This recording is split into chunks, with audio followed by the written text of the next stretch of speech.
And we are live. How's everybody doing tonight? My name is Anthony Brian Logan, and you're watching and/or listening to ABL Live. Thank y'all for being here tonight. You could be almost anywhere in the world, but you're right here with me live on the show, and I appreciate y'all for that. We got a whole lot going on all over the internets, all over mainstream media, social media, everywhere, and I'm not sure where to start. First of all, we still have the Iran conflict happening, per usual, but there is an end in sight. There is a light visible at the end of the tunnel. When is it going to happen? Do we have an exact date? We'll talk about that a little bit more a little bit later. Also, the Strait of Hormuz, is it open? Do we have gas and all that good stuff going through? We'll talk about that a little bit more a little bit later. Also, the quote-unquote Stop Nick Shirley Act, aka California Assembly Bill 2624, which aims to reduce the ability of independent journalists to do their work. Isn't that unconstitutional? A violation of the First Amendment, freedom of the press, freedom of speech. We'll talk about that a little bit more a little bit later. Speaking about freedom of speech, Dave Chappelle.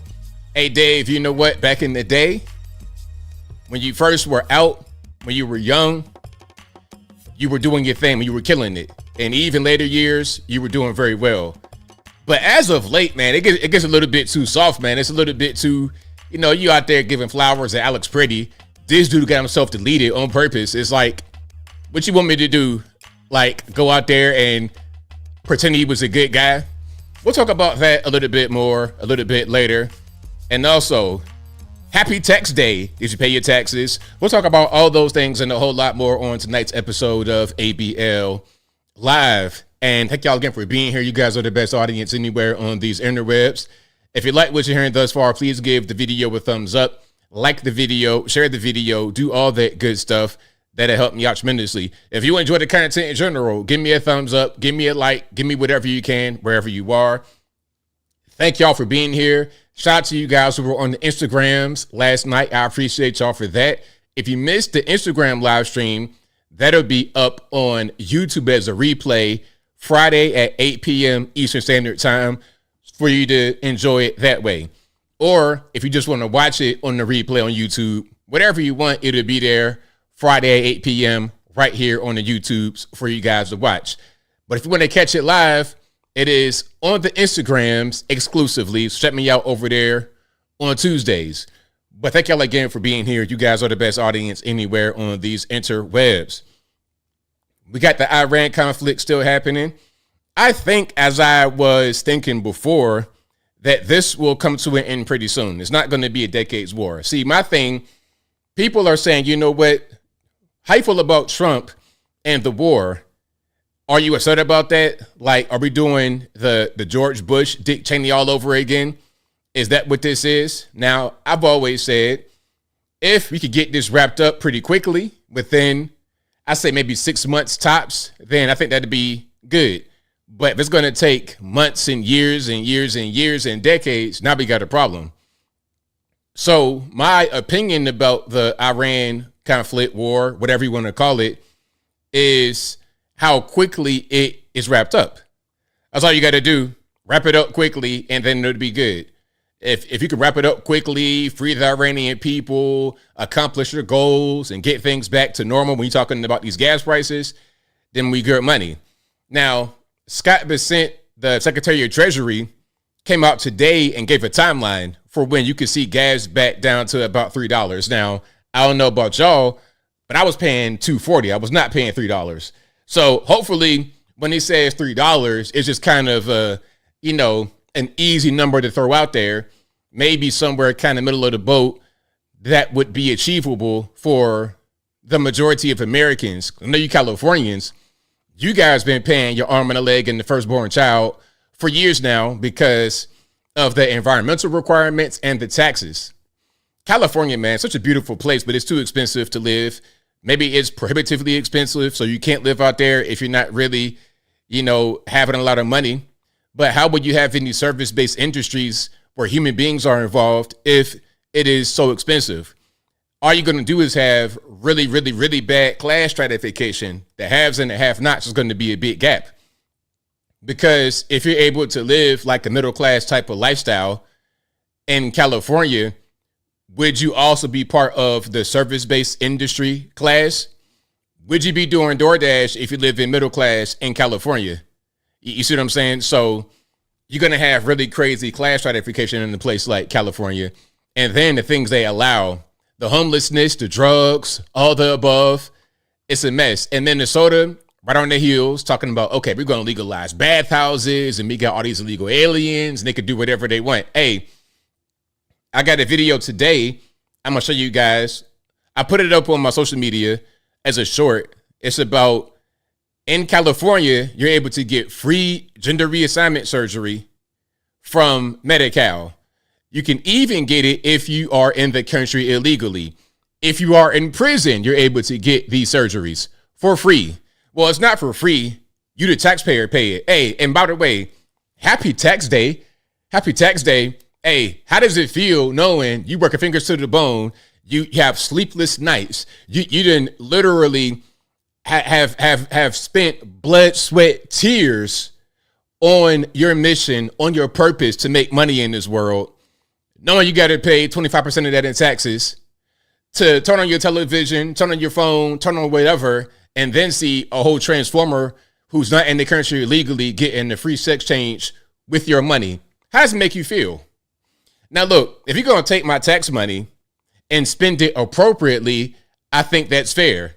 The tax money that we give to the government, some are going to say voluntary, some are going to say involuntary. And by the way, I know there's a faction of us who think that paying your income taxes is voluntary and it is not actually compulsory, because it'd be illegal if it was compulsory, meaning you have to do it and there's no alternative. But if that's the case, why do we have guys going to the penitentiary for tax evasion? I don't understand. I don't really get it. You put out a headline, X, Y, and Z person owes $8.3 trillion in taxes. And if that person does not pay it, a lot of times they go into the federal penitentiary, making big rocks little for years. I think Wesley Snipes got like that. A lot of guys got like that. Fat Joe, the rapper, was paying his accountant to take care of all of his financial responsibilities. He was paying the accountant to pay the taxes, which is not really a smart idea in my humble opinion. But anyway, that's what he was doing. The accountant's son had a bad accident and wound up becoming a paraplegic. So rather than taking Fat Joe's money and paying Fat Joe's taxes with it, the accountant was taking the money and paying for his son's medical bills. Fat Joe explained what happened. Hey, I was stolen, like my tax preparer stole the money, or my accountant, pardon me, because it's a big rich guy. My accountant stole the money. It's not my response. Like, it's not my fault that the taxes didn't get paid. I'll do a repayment plan. But because of the way things were set up, there was not much you could really do. You know, people still are going to prison based on taxes. Now, I saw Judge Joe Brown say that Wesley Snipes went to prison because his lawyer was terrible. But it shouldn't be a matter of having a good lawyer or not, because if I can't afford the taxes, how am I going to afford a good lawyer? You understand? I'm trying to pay the taxes. How am I going to afford a good lawyer? It shouldn't be a thing where you go to jail for taxes if taxes are not actually compulsory and they're voluntary. But anyway, I say that to say this. I'll recommend you pay your taxes. And if you don't, be ready for some Wesley Snipes type activity. They might try to lock you up. It might be a fight. So if you want to not pay your taxes, be ready for a fight. I mean, and that could really mess you up badly, because you're talking about government debt. Those are debts you cannot discharge with bankruptcy. You're talking about student loans, taxes. Child support is also a federal debt, because it is a thing that you are required to pay by the state. And in a lot of places, well, it might not be a federal debt. It might be a state debt. I remember one of my friends showed me his credit report. And on the credit report, it said Commonwealth of Virginia. And they had his tax balance on the credit report. You see what I'm saying? So debts like that, you can't really get out of. Maybe if you file bankruptcy, you might be able to discharge. You might be able to get away with paying child support if it's garnished. I don't know. But anyway, if you got tax debt, if you got debt on your back, I know for sure the government debts, the taxes, and your student loans, because it's backed by the federal government. You can't even discharge that in bankruptcy. Child support, you might be able to kind of do something, but still, you're going to be on the hook for those debts. Saying all that to say this, if they got all those restrictions on you and levers on you to pay this money to the federales, I think that they should spend the money appropriately. I don't hey, you know what? And shout out to DOGE. That was a godsend. Thank you, Elon. Thank you, President Trump. Thank you, everybody, for that, because it showed just how ridiculously we were spending money. U.S. aid. Okay, we're giving $4 trillion to boot-headed stand somewhere for a transgender ballerina UFO opera. It's like, why? Why are we doing that? What is the purpose? Oh, we want to be friends with everybody and everybody like us, and we're going to do things that way. Okay, well, how does the transgender opera help anybody? I'm just trying to really understand. I'm trying to wrap my head around it. To me, it doesn't make any sense. But hey, we're going to see. We're going to see when all this stuff kind of plays out. What the tax money actually went to, which we will probably see that it was just waste, fraud, and abuse. Speaking about waste, fraud, and abuse, that's right, NERN. Credit card companies cannot put you in the penitentiary over your debts. All they can do, all the credit card company can do when you're talking about your debt is damage your credit score. Maybe they can sue you. They can do that. But if you don't have anything, they can't get anything. They have no real power beyond what the court would be able to give them. They don't have the power of the federal government to be able to collect debts from you. But you're talking about the federal government. They can garnish your wages, invade your accounts, take money out. They can intercept your tax return. They could do all kinds of, they could put a loan, they could put a lien on your property. They could do a lot from the federal government's perspective. So you don't want to owe those government debts. Also, with child support, you're able to go to prison, but you cannot go to prison for student loans. Don't quote me on that. I've not seen anybody get locked up yet for student loans. And I'm pretty sure you cannot get locked up for that. Imagine that. Imagine the student loan debt was a thing you could go to prison for. Oh my goodness. So many people that have underwater basket weaving degrees who are simply not paying that 1,000 US American cold hard cash dollars a month to pay their student loan back from Duke University for some reason. You went to Duke to be an underwater basket weaver for what? Anyway, you paying all that money and you can't pay it. There are so many people like that in that same situation that you would have entire prisons full of student loan people. The student loan prison would look like college itself. Okay, it'd be a mess. It'd be a complete crazy mess. And that's crazy because in a lot of prisons, they offer education services. So it's like people get sent back to college involuntarily to learn in prison. But anyway, so you can go to jail for your taxes and your child support, but not your student loans and not any other debt as far as I know. And the last time I checked, maybe I'm not up on my law game like that, but the last time I checked, debtors' prisons were illegal. That's what I thought. I thought it was legal to go to jail for debt, but you can't go to prison or jail for debt sometimes, depending upon who you owe, meaning the federales. But hopefully we are able to get some improvements to the IRS. Scott Bessent is talking about, hey, you know, you might want to change withholding, meaning don't have your employer take out your federal income tax for your check. Now, he may be saying that because if you do that, you can keep more money in your pocket right now, and you may have to pay later, or you may not pay later, but it may be a reduced tax return later when you file. Or maybe he's saying that it won't be any tax on your income because there may not be any federal income tax. I'm hearing that floating around, that they said they're going to abolish the federal income tax if you make below a certain amount of money, maybe. I don't know. Or they may abolish it altogether because they may get the revenue from tariffs as they have in the past. But we'll see. At the end of the day, I would just pay everything as normal, do everything as normal. And then when they push the button and say, okay, no more federal income tax, then we can, you know, dance in the streets. We can dance in the streets and pop bottles like we in the nightclub, like you just won the NBA basketball game. You spraying champagne everywhere. No more income tax. That'd be a celebration day right there. Hey, you know what? If you're going to do one more federal holiday, let it be the day where there's no more federal income tax. That'd be fantastic. Rather than July 4th, have to be the next day, July 5th.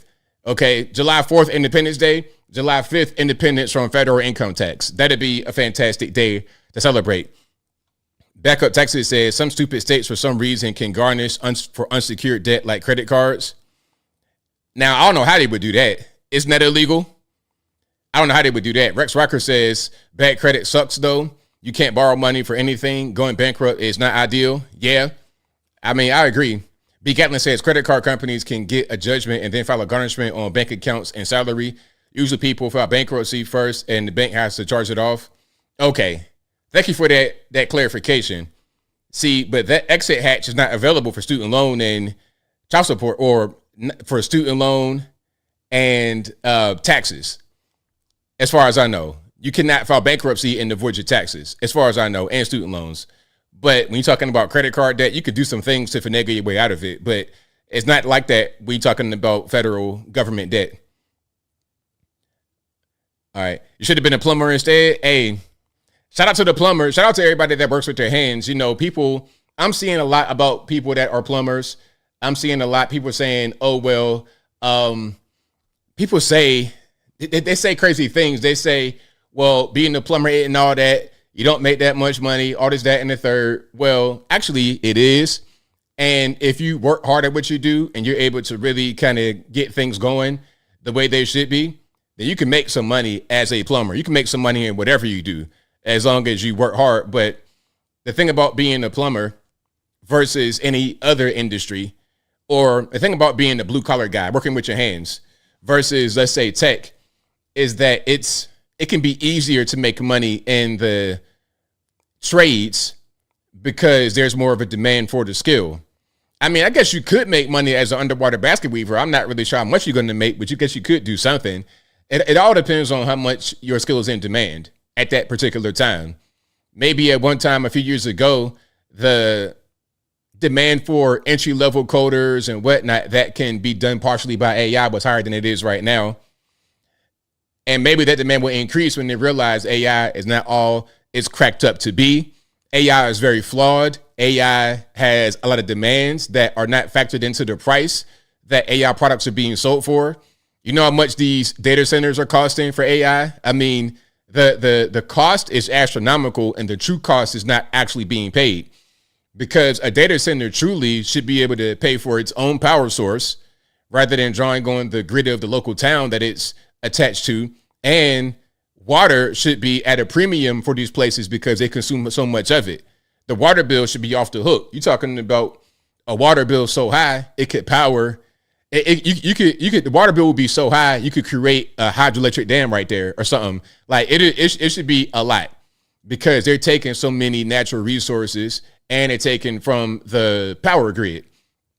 So in order to actually have these data centers pay what they should be paying for what they're consuming, you're going to have to raise the price of things that are powered by AI, which would make AI not as glitzy and glamorous as it seems, because it's going to be very expensive. Yeah, it's cool just to be playing around with these little toys on your phone where it's free or very low cost. But when you are paying $30 a month for your AI subscription, then that becomes $3,000 a month. All of a sudden, it's not so attractive. All of a sudden, it's not really a substitute for a real person. And sometimes when somebody says, okay, my company was taken over by AI took a lot of jobs. Sometimes it's not even really AI. Sometimes it could stand for another Indian. They done offshore all your jobs to India and told you it was AI. Okay, so just like Waymo, it's a dude named Pancho in Manila, Philippines, driving your car like he on PlayStation playing Forza or something like that. It's him driving your car. You think it's AI. Whole time it's a guy with a headset on. He's Need for Speed, Speed Demon. Okay, that's what he doing. Ghost Rider in your vehicle. That's why they were doing donuts and whatnot in the early days of Waymo. And that's why sometimes they find themselves in precarious situations and somehow get out in very human looking maneuvers, because that's how they drive over there. That's how they drive over there, which is why a lot of times when you get a lot of your foreign people to come here, the driving skills ain't really on point. And if you drive over in a place where you're playing Frogger across the street, that's fine because it works for y'all. That's your system. It works for y'all. I'm not hating, but I'm not trying to play Frogger in Atlanta, Georgia, or New York City, or Los Angeles. I'm not trying to do that. I want you to have a stoplight and stop at the stoplight. I don't want you to be speeding, going 1,000 miles an hour through an intersection or nothing crazy like that. And speaking of that, speaking of speeding, going 100 million miles an hour through an intersection, did you guys see that tape of the rapper's son? His adult son, 21 years old, T.I. Oh my goodness. I might do a video about that. Put it on Uncle ABL, put it on this channel because that whole thing was crazy. Okay, so he's in a Cybertruck with a rusty decal on it, a rusty body wrap. Okay, and he's going 70 in a 45. It's like, bro, come on, man. You can't do that. You have to obey the laws of the road. Those from other countries are less likely to obey the laws of the road because they're not used to it. But when you are born and raised in the USA, you know better. You're a natural born U.S. citizen. You've been living in Atlanta your whole life. You know how to behave on the road. You know, getting well, you shouldn't go 70 on the 45. And when you get caught going that fast, take immediate accountability. Hey, I was going way too fast. That's my fault. As soon as lights get hit on you, hey, as soon as they hit the lights, my bad. Slow down immediately, put the brakes on, and get all your documentation ready. Get your license, registration, proof of insurance, get all of that ready. And y'all know I did a video about it. It kind of went viral a little bit. When I got pulled over last year, sometime I think, it was so simple. I had all my stuff in like this billfold type portfolio. Registration, proof of insurance, and then I took out my wallet and took my ID out, put that right in there. So when he comes up to the actual vehicle, I got both of my hands on the steering wheel, and in between my hands, the billfold is open so you can see everything right there, right when you pull up. All my windows are down. It's the daytime. If it was at night, I would turn my dome light on to illuminate the cabin so you can see all throughout the cabin. It ain't nothing going on. I don't have a gun on my dashboard like that boy did. No gun on my dashboard, no gun on the seat or the center console or nothing crazy like that. It's all good. I don't do drugs. I'm not in here drinking. There's no marijuana smell. There's no nothing. It's all good. So when you come up to the actual vehicle, I make it so easy. You got to give me a warning. And in my case, I was not going that bad. 51 and 35. And it was not like a city street. It was one of them 2-lane highways. People normally do 55 minimum on that street. But what happened was there was a rash of accidents on that road, and they were trying to enforce a slowdown because it's like a hilly area. And right where it goes 35, it's like you can't really see over that hill right there. So if you're going 55 and there's a guy at the base of the hill trying to enter this way, trying to do the cross, trying to merge onto the road, he may not be able to see you going so fast. So he's going to merge out, and that can cause an accident. And right there is like a whole, like bushel, I don't know what you call it, like a bushel of flowers. There's a lot of flowers right there because somebody died right there. And it probably was more than one death right there. So they're trying to enforce that. So when he hit the lights, I already knew what it was. Have everything ready right there on the steering wheel. I'm going to get a warning. My bad. I understand what's going on. And I got a warning. I've not gotten the ticket I had to pay at all since I've been like 24, 25. I was real young. I might not have been that. I might have been like 23. I was real young last time I got a ticket. And the ticket I got back then was I was at a checkpoint and I had an expired registration. That's it. Oh, no, it might have been an expired inspection because you got to get an inspection in Virginia and you got to pay for it, which is nothing but you're getting robbed. I've not done any inspection since I left Virginia in 2017. This is a tax, really. $16 or whatever it was last time I was there. It's probably like $100 right now. Every year you got to get an inspection. The good side to having an inspection state is that it does provide some income to some of these gas stations. But beyond that, it reduces the number of jalopies on the road. Out here in Tennessee, Georgia, I've seen some jalopies. I'm talking about how was I even on the road? This looks like Fred Flintstone at best. It looks like dystopian future. You didn't cobble together parts from various cars to make a makeshift vehicle because you can't go to the store and buy one. It looks like that sometimes out here, but for the most part, ain't no real big deal. Ain't a real big deal. But that was the last time I got a ticket was because I had an expired registration. But beyond that, I don't get tickets. I don't drive crazy. I drive like a grandpa for the most part, really. Now, if I'm on the interstate and I see I got a clear lane of traffic, okay, it's good to go. I might let it rip in the Mustang, maybe. I might, put the pedal to the metal a little bit, responsibly. I'm not the guy to be in and out of traffic, right in your bumper. I don't do that. I give you plenty of room. If you in a rush, you driving crazy, I get out your way. I'm not trying to be Mr. Road Rage, get out of my car and get myself hurt like Alex Pretty did. I ain't trying to get an Alex Pretty out here. I'm trying to get to my destination. I don't want no smoke. No smoke at all. But yeah, shout out to everyone who gets pulled over and understands how to behave, unlike some people out here. Some of us just don't get it. Some of us think that we could do whatever we want to do, and it's just not that way. It is just not that way. But, and Dave Chappelle. Now, Dave Chappelle, let me just talk about him right quick. Dave Chappelle, in my opinion, is becoming very liberal over the years. And I don't know if it's just him thinking he's advancing or becoming more intellectual. I don't know, but he's just a lot more liberal and he is very political with it. He went to Capitol Hill recently, took a picture with everybody. He took a picture with Lauren Boebert and then she put it up and she said, here's two Americans who understand that it's just two genders. And he got mad that she did that. It's like, well, bro, you're on Capitol Hill. Like, you're involved with politics. Number one. Number two, you said that on your special about the Transformers. You make Transformer jokes.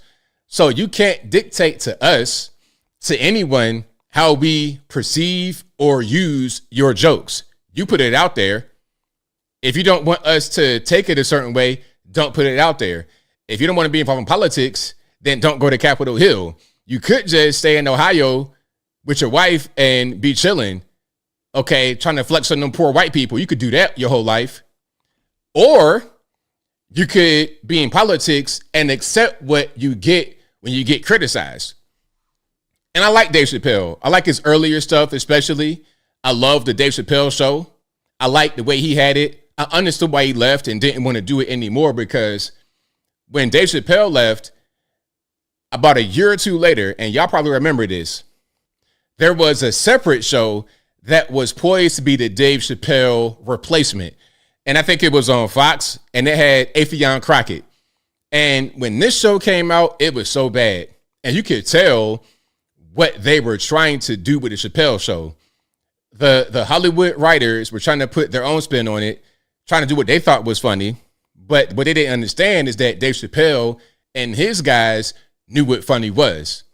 So I understand why he didn't want to do it, because Hollywood was just going to ruin it and make it be a really poisonous and just awful show.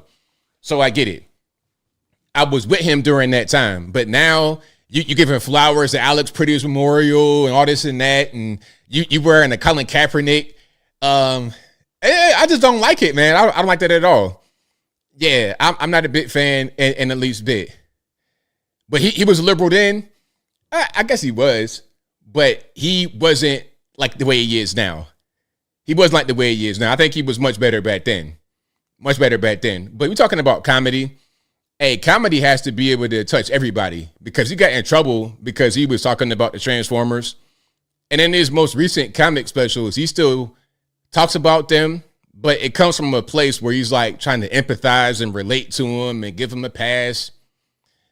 He makes the jokes obviously silly as to not offend anybody. He makes the jokes intentionally anti-intellectual so they don't hit as hard. My thing is this: if anyone wants equality, black, white, Puerto Rican, candy stripe, gay, straight, whatever someone identifies as, if you want true equality, then you got to get these jokes like everybody else. Okay? If I can't in America say Conor Ladyfella without getting a bunch of criticism, then we don't have a free country. We don't have freedom of speech. There's no freedom of comedy. I'll joke on anybody, you, me, whoever, it don't matter. That should be what comedy is. So Dave, I don't know. I don't like the way he's going with his, I think comedy should be free. Anybody that got a problem, oh well. If you don't like my jokes, it's fine. Don't worry about it. It's not for everybody. It's totally not. Bill Burr is corny now too, far worse than Dave. Yeah, I've not watched Bill Burr, so I don't know what he got going on. Shout out to him, but I've not watched him at all. I just happened to see Dave on social media with this NPR thing, but I've not heard from Bill Burr in a while. I guess he's still out there doing his thing, but I don't watch him. All right. And shout out to Sinbad. I saw Sinbad in the movie recently, Tyler Perry movie. What was this? I forget what it was called, where the lady, where she didn't get her check was late and she went postal. That was a crazy movie. But anyway, Tiana Taylor is very beautiful, but Tiana Taylor is a little bit too rough for the general audience to be able to embrace as a true movie star, in my humble opinion. Dave was the 2000s Paul Mooney. I guess you could say Paul, but Paul, I don't know about Paul Mooney. Paul Mooney was not Dave. Paul Mooney was very dry. Paul Mooney was a writer for Richard Pryor. He was not the kind of guy that could do what Dave did with the entertaining, in my humble opinion. I think Dave is becoming Paul, but he was not Paul when he was younger. Of course, Paul was on the show. I think Paul was a writer on the show. Exactly. But he was not Paul, and Paul was not Dave. All right. But shout out to you guys. I appreciate y'all for rocking and rolling. It's going all good. Scott Bagley, thank you for being here as well. Okay. I'm going to read some of these comments and then I'm going to keep on moving here. Crystal Butler is really funny. I love her short videos on YouTube. Shout out to her. Crystal Lester, pardon me. Crystal Lester. Okay. I had to look her up and see what that is. All right. Hold on. Okay. I think I got everybody. Okay. Did I get a ticket? Jennifer asked me, did I get a ticket? No, I got a warning about my getting pulled over story. Yeah. So all I got was a warning. I had everything right there on the dashboard. On my steering wheel. I have my hands on the steering wheel and my portfolio was like this. Registration, proof of insurance, license, all of that is right there. And you can see it as soon as you come up. All my windows down. I got the car apart and the car is off. No music on. So I'm totally fish while you're able to see anything that's going on. So automatically you're going to be totally relaxed when you come up to my door and you're asking me for my information. I gave him the information. He comes back and gave me a warning, per usual. When you want to act a fool and be disruptive and be disobedient and just act like you do whatever you want to do, that's when you start to get tickets and you might get locked up and you might have to go to court. Listen, I don't know about y'all, but I do not like going to court. I'm not going to court. Okay, if I can find any way to get out of court, I'm going to do it. I'm not going to court for no, and then, can I say something right now? Pardon me, I got a little bit of time, but I got to preach. If you are the type to carry around a picture of your ID, you're just not really trying to become part of society. If you are not able to procure an ID, you shouldn't be able to vote because it is so simple. If you could not perform simple civic tasks like that, like having an identification card, having a valid driver's license, you shouldn't really be able to do anything. I'm sorry. It is what it is. If I card you at a bar and it's expired, I'm not going to take it. It is what it is. Like, become part of society. And if you cannot become part of society, then how are you going to make a good decision voting? Everybody shouldn't be able to vote. Voting is seen as a privilege that is automatically granted to all Americans, and it shouldn't be that. It shouldn't be that. At one point, it was the white man thing, right? White male landowner. That's what it was at one point. Now we can say that's not right. It shouldn't just be white males. Okay, how about men in general? Now we can't just say that because we got to include women. Okay, since we've lowered the standard so much to include everybody, to be inclusive, at a certain point we got to say, okay, no more, because you got Democrats talking about let's lower the age to 16. Okay, so their frontal lobe is still developing at 25, but they can vote at 16. Make that make sense. So many double standards. They're not really adults. They're 30 years old. They don't understand anything about the world. They can't make proper decisions. T.I.'s 21-year-old adult son driving a Mercy Cybertruck. He's still a baby. And by the way, T.I.'s son called his dad. He called his dad to the actual scene of him getting locked up for refusing to operate with hey, they said, where's your information at? All for a speeding ticket. He gets pulled out of the car and arrested. He calls his dad. I wish I would call my mom or my dad for a speeding ticket. I would get cussed out on the phone immediately. Why are you calling me for? You better handle that. Anyway, I forgot where I was going, but it don't even matter. At the end of the day, if you like what you're hearing so far, please give the video a thumbs up. But anyway, I don't like going to court.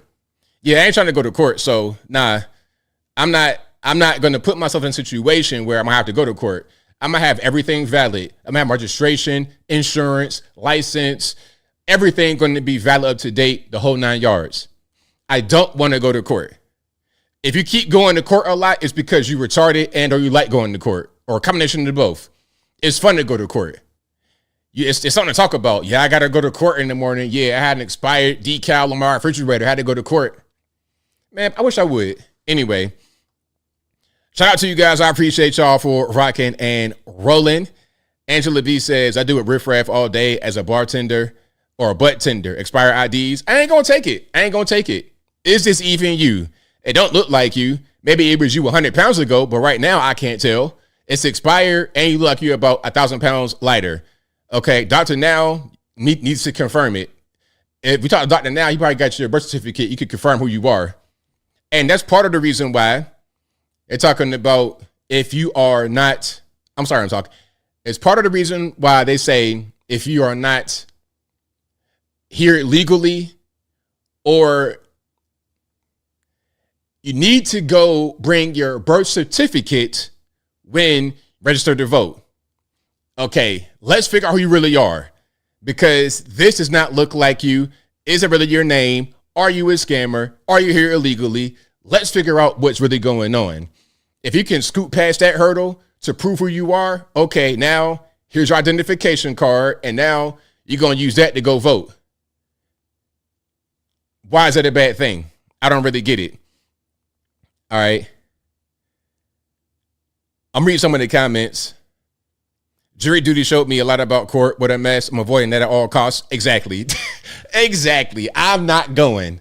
And the court is a lot of corruption in the court too. Like these small courts. There was a story I saw. I don't know if I covered it. This was some months back. Might have been a couple years ago at this point. But there was a woman who was upset that a black man had an Asian wife. So she locked the wife up for 2 days for some ticky-tack ridiculous thing that was not jailable. It was like, this is what it was. So the Asian wife had came to court to change her marriage license because her dad had died or something like this. It was something. I think, her dad's name was different than what she thought it was, or it was a misspelling. She came to update her dad's name on the marriage license in court. And when the judge, black woman, saw that it was a black man with an Asian woman, she locked the Asian woman up for contempt of court over the marriage license. I mean, listen, when I say I don't want to go to court, I don't want to go to court. And I'm being so serious. But if you like what you're hearing so far, please give the video a thumbs up, like the video, share the video, do all that good stuff. That'll help me out tremendously. Okay, we got quite a few videos, quite a few things to discuss. Thank y'all again for rocking and rolling. You guys are the best audience anywhere on these interwebs. And shout out to my sponsors. You guys, of course, are being the very first sponsor, but also shout out to patriotpost.us, your best source of news and information anywhere on these interwebs. Their link will always be in the description, or visit patriotpost.us in the browser. Tell them that ABL sent you. Also go to ablmerch.com. That is ablmerch.com. We got the hats, you got the t-shirts, the stickers, the hoodies, the mugs, and more. And by the way, that is no vax right there. One of my favorites. But anyway, we got all those things and more on ablmerch.com. Also, go to my regular website, anthonyblogan.com. That is ANTHONY, the letter B, LOGAN.com. Go to the front page of the website. On that front page, I have articles for each video, long form video that I produce. And in each article, I got sources from the left, from the right, from the center, from the Democratic, Republican, politically agnostic, local, national, international, whatever you want. I got it right there on the front page of the website, AnthonyBLogan.com. Also go to the contact page of the website, AnthonyBLogan.com/contact-us. There you're able to find my email address, my email address, my UPS box, of course, my social media accounts, my Facebook, Instagrams, Twitter, never going to call it X, TikTok. All my links are right there on the contact page of the website, AnthonyBLogan.com/contact-us.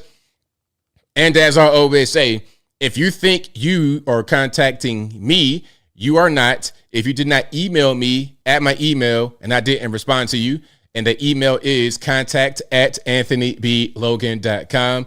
Thank you guys for sending me emails. I do read your emails. I rarely ever respond, but I do read your emails. Thank y'all for what you send. A lot of positive words, a lot of good tips, a lot of good leads. Thank you guys for what you do with the emails. But again, if I don't respond to you that way, it's not me. If you got a guy in the comment section and you DM or something like that talking about his ABL, you already know it's not me. It's going to be a guy over in India, flip-flops at best. It's going to be a guy over in Ukraine. Okay, borscht, a bowl of borscht a day, ration. He's eating hot dogs and cat food for a ration like it's Mad Max. He'll be doing that. Or it's going to be a guy over in West Africa, Lagos, Nigeria. Okay, 15 deep in the hovel, scamming you out of all your money. As a matter of fact, I saw one scam recently. It was a guy. Hold on. I think it was a guy.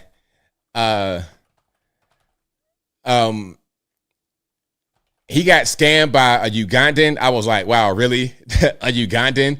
Like it was not a man from Nigeria. It was not him. It was a guy from Uganda. The whole other side of Africa. In Eastern Africa, how was he doing these things that we do over on the West? But look at this. 1.6 million, a romance con, and 2 men on opposite sides of the world. Ron Williams was defrauded out of his life savings in an elaborate romance scam around the world. Arnold. Okay, welcome to AT&T. How may I help you? My name is Peter. How may I help you? Okay, Peter. Yeah, can I get disconnection from this? Because I don't talk to you no more. Anyway, Arnold from Uganda says he was taken to a compound in Cambodia under false pretenses and forced to scam people. Oh, okay. So you're going to keep on scamming, right? You're keeping that scam alive. Hey, I did not scam that guy. I was taken by force to Uganda, from Uganda and to Cambodia. They kidnapped me and they made me do scams. I was against my will. They came and kidnapped me from Kampala, Uganda. I was on the beach and they come remove my life from me. So yeah, don't let this be you in 2026. Nobody has time for that. All right. But shout out to y'all. I appreciate y'all for rocking and rolling.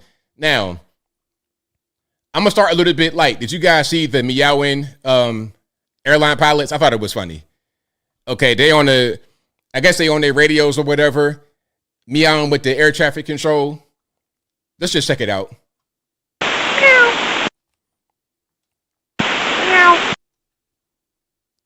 You guys you need to be professional pilots. Meow, meow, meow, meow.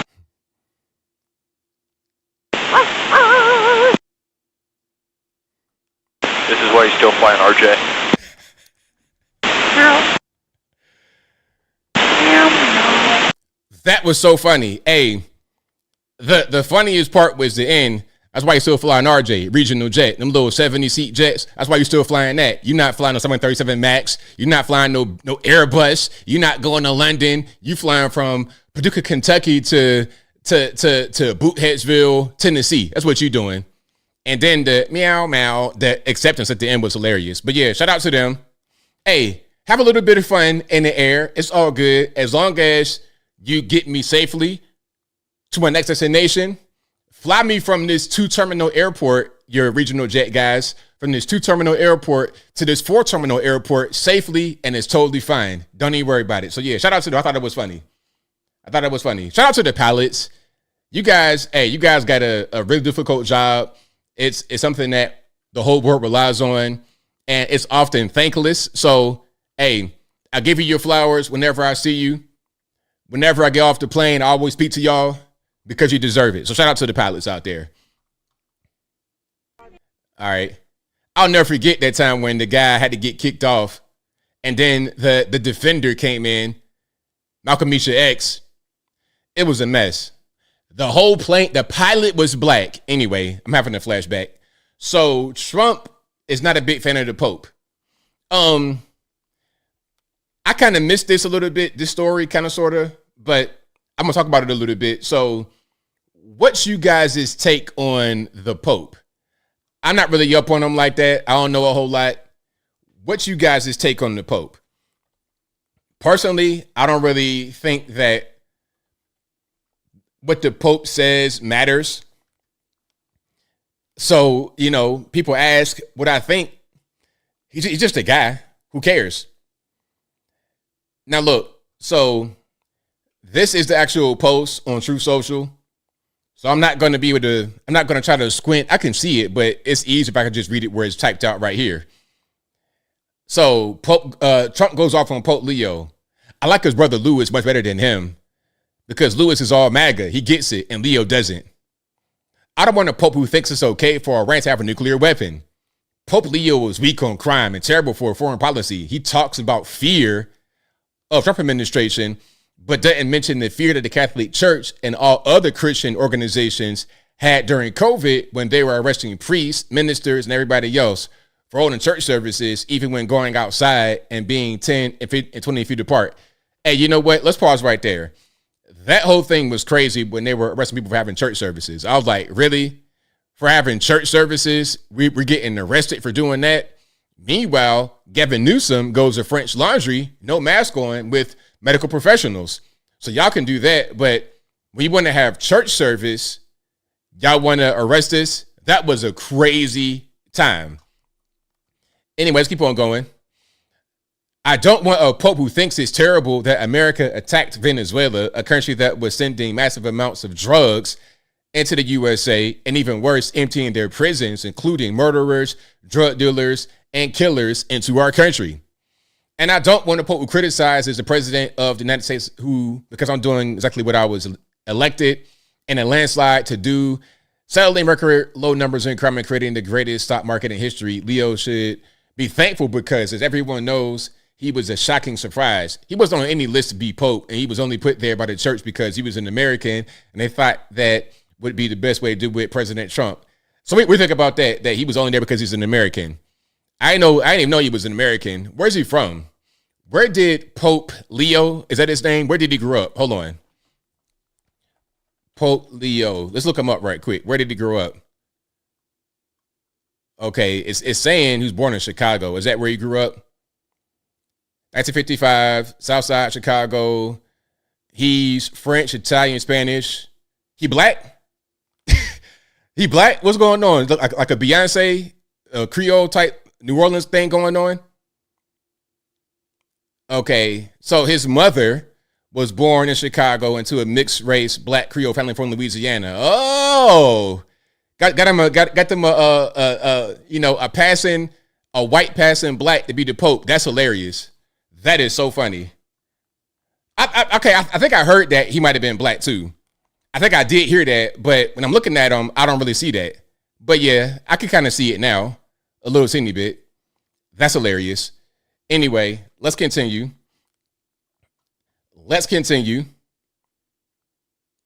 If I wasn't in the White House, Leo wouldn't be in the Vatican. Unfortunately, Leo is weak on crime, weak on nuclear weapons. Does not sit well with me, nor does the fact that he meets with Obama sympathizers like David Axelrod, a loser from the left who is one of those who wanted churchgoers and clerics to be arrested.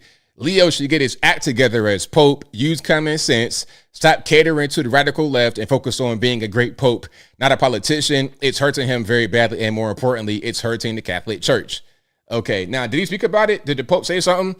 Did Pope Mr. Octoroon say something? Hold on. Let's see what he got to say.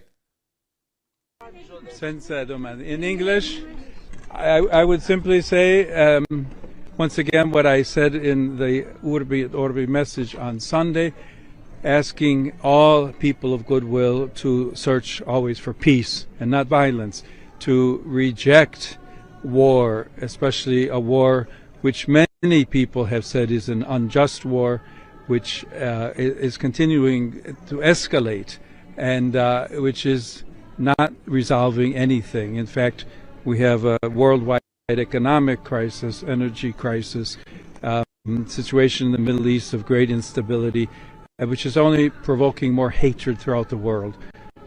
I mean, what are you? Are you a political operative as the Pope? Is that what we got going on? Has it always been that way, or am I tripping? So come back to the table. Let's talk. Let's look for solutions in a peaceful way. And let's remember especially the innocent, children, the elderly, the sick, so many people who have already become or will become victims of this continued warfare. To remind all that attacks on civilian infrastructure is against international law, but that it is also a sign of the hatred, the division, the destruction that the human being is capable of. And we all want to work for peace. People want peace. I would invite the citizens of all the countries involved to contact the authorities, political leaders, congressmen, to ask them, tell them to work for peace and to reject war always. Okay, there we go. So that is the Pope. And I don't know why he said that whole thing about, in English. He grew up in Illinois. And you know where he's from? He's from Dalton, Illinois. That sound familiar? Remember the quote-unquote super mayor? That's where she was the mayor. He grew up there in Dalton, Illinois, south of Chicago. You're from the South Chicago suburbs. Why are you talking about how can I say, you sound like, what's that, Hilaria Baldwin? What's that, Alec Baldwin's wife? Talking about her name is Hilaria. Your name is Hillary. You're from Massachusetts. You're not Hilaria from Mexico. How you say cucumber? Come on. You guys are weird actors, not very good actors. Anyway, that's the Pope. Let's move forward. I think here's JD Vance giving his 2 cents on the Pope. And RIP in advance to the headphone users. It's very, very important for the Pope to be careful when he talks about matters of theology. And I think that one of these issues here is that there has been, again, hey, random dude screaming, I told you I'd respond to your point. I just want to respond to this question first.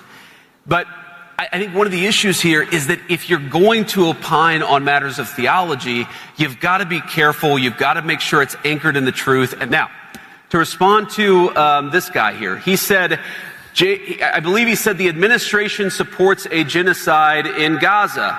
And here's my response to that. When we came in, the humanitarian situation in Gaza was an absolute catastrophe. You know who's the person who got a peace agreement in Gaza? Donald J. Trump, the president. Excuse me, sir. Right now, you see more humanitarian aid coming into Gaza than it has any time in the past 5 years, because we have taken that situation seriously. All right, there we go. So that's JD. What's your opinion on JD Vance? I know he went to Pakistan for the peace talks with the U.S. and Iran, and the peace talks failed, but I would not blame JD Vance for that. I would just say that that's going to be a difficult thing to do. I think Iran wants to go ahead and fight for as long as they can. Ultimately, I think they are going to lose the battle, but it's not going to be an instantaneous success story for the United States over in that region of the world. But let's keep going here. Let's keep going. We got Tom Homan, who is Catholic, talking about what's going on. I'm a lifelong Catholic. Baptized, First Communion, Confirmation. I love the Catholic Church. I just wish they stick to fixing the church because there's issues. I know because I'm a member. And stay out of politics. I mean, I watched the Cardinals get interviewed in 60 Minutes. They don't understand. They think the Trump policy is inhumane and ICE is a rogue agency. President Trump has illegal immigration down 97%. When 97% less people are coming, how many women aren't being raped making that journey by the cartels? How many women and children aren't being sex trafficked? How many people aren't dying making that journey? Over 4,000 died during the Biden administration, historic record. 250,000 Americans dead from fentanyl, historic record. Secure border saves lives. The secure border is the most humane thing we can do. With an open border, the most vulnerable people in the world are going to give their life savings to the cartels to make that dangerous journey. I wish they'd sit down with me and hear my experiences the last 40 years. Maybe they understand why a secure border saves lives. A secure border is the most humane thing this country can do. Right on. So shout out to Tom Homan. Right on point. Yeah, that border, the main thing I wanted Trump to do was get that border under control. That's the main thing. Now, if he's able to accomplish other things, that'd be a bonus. If you can, hey, you know what? Trump would be the best president ever if he can do two things. Two things would solidify Trump's legacy forever as the best, or at least, like, I would say top three, up there with George Washington and all these guys. If you could successfully crush the Iranian regime and turn that country around, which is a tall task for anybody to do, if you could do that and do it in a short amount of time, you're going to be the GOAT. And also, if you can eliminate the IRS in some kind of way, hey, if you could just eliminate the IRS, no more federal income tax. If you could do that, hey, you're going to be the GOAT. Now, I know that income tax was not always there. It's like, okay, we created a problem and solved it, but he didn't create the problem because the problem was already there when he came into office. If you can solve a problem that already existed before you came in, even though the government started it before you and it wasn't there from the beginning, if you solve it, it'd be fantastic. Okay. Now, this is Congressman Nails. You may know him for calling Fang Fang Yum Yum. Any reaction to Donald Trump's comments on the Pope over the weekend?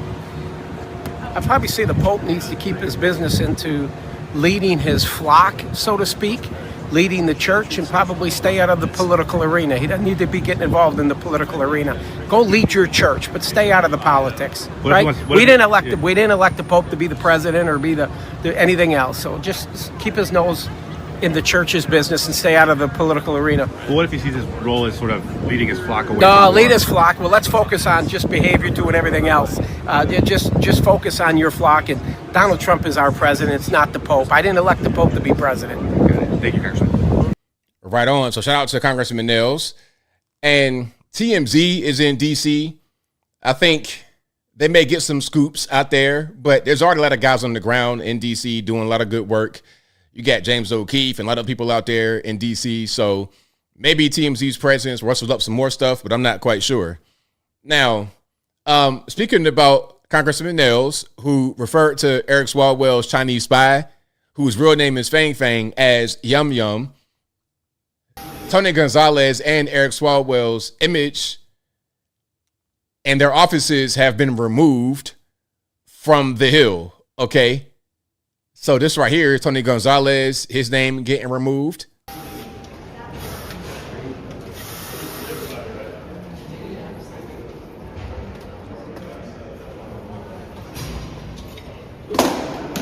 All right, RIP to his office. And by the way, if you could go to the Capitol, if you can go to the White House one time, if you can go like inside of these buildings, the buildings are absolutely beautiful. I'm talking about beautiful. Like the White House itself, go inside of the White House, it's fantastic. It really is. So shout out to the White House and shout out to Eric Swalwell and Tony Gonzalez. Now, Eric Swalwell, I don't got to keep belaboring that point about Eric Swalwell. We know what happened with him. He is just too freaky for TV, too freaky for Capitol Hill, which is crazy because Capitol Hill, they get real freaky on Capitol Hill, like super duper freaky. Remember Madison Cawthorn, the guy who had exposed Republicans for asking him to go to a certain kind of party at someone's house, if you understand what I'm saying, without being too graphic? Well, I just read that the reason why his career tanked is because of a tape that looks kind of inappropriate between him and the male staffer. And I'm not going to say that it was like it wasn't a sex tape per se, but if you were to catch any man doing what he was doing with that staffer in the bed, you say he's gay. And you couldn't really excuse that. If you saw ABL in the tape like that, you'd be like, ABL, you want to tell her something? You want to share something with the class? But yeah, I would never do what he did. And the staffer that he was in the tape with just got married to a man. So you could put 2 and 2 together to get 4. You could put 2 and 2 together. So yeah, shout out to Madison Cawthorn. I think he was just doing a little bit too much. He was just kind of trying to expose too much. I don't know. And then he had his own personal issues he's got to do with. And he just got married again. Congratulations, Madison Cawthorn. Second marriage, very quick. Don't get robbed because they will do that. Anyway, let's keep on going. So we have hold on. This is not what I wanted to show. Okay, let's go straight to the taxes. Let's move away from what's happening. I'm froze right here. Let's move away from Madison Cawthorn's shenanigans and Eric Swalwell and Tony Gonzalez. Oh, and Tony Gonzalez, I almost forgot about him. We know about Eric Swalwell. He did what he did. Way too freaky, messing with the staffers on Snapchat, sending inappropriate pictures. But Tony Gonzalez, the Texas guy, I think it's a Texas rep or a senator or something like this. He had an affair with a girl and she set herself on fire and died afterward. So, hey, DC is a crazy place. I tell you what. Now, Scott Bessent. Let's talk about Scott Bessent right quick because I think he may be given the timeline here. I was saying earlier about the Iran war. If Trump was able to get that wrapped up pretty quickly, maybe within 6 months, that'd be a great thing. As long as there's no decades war, that's fantastic. Here's Scott Bessent saying that he's optimistic that between June 20th and September 20th, we're going to get back down to cheap gas or cheaper gas like before the Iran invasion. I'm optimistic that sometime between June 20th and September 20th that we can have $3 gas again. And as I said this morning too, we are going to be watching the gas stations because they raise prices very quickly when when the crude oil prices went up. We hope they'll bring them down just as quickly as crude oil prices have come down, which they've come down substantially just in the past 10 days. I'm optimistic that sometime. All right, so I'm going to ask y'all. This is our Secretary of Treasury, Scott Bessent, saying that he's optimistic that fuel prices at the pump will come down to around the $3 range between June 20th and September the 20th. Now, that falls in line with being right before the midterm elections. And if that is the case, then I think the war will be over right around that time as well, or before then. So what do y'all think? Do you think that's accurate? Will the war be over by then? Will it rage on for a little bit longer? Will there still be a war in the background, but it won't affect the oil and gas? Y'all let me know. Not in California. Well, not in California. Yes, I inspired her between June 20th and September 20th. I mean, let's be realistic. It's already tax day, April the 15th. So next month is May. After that is June. That's 2 months. That's 8 weeks. I mean, it'd be June before you know it. Matter of fact, it'd be November before you know it. It'd be cold again before you know it. Time's going really quickly when you got a lot going on. So that is from, again, Secretary of Treasury Scott Bessent. Now, speaking a little bit more from Scott, here he is talking about Iran and some of the sanctions and whatnot. Going right back to the oil question, and RIP in advance to the headphone users. Let's check it out.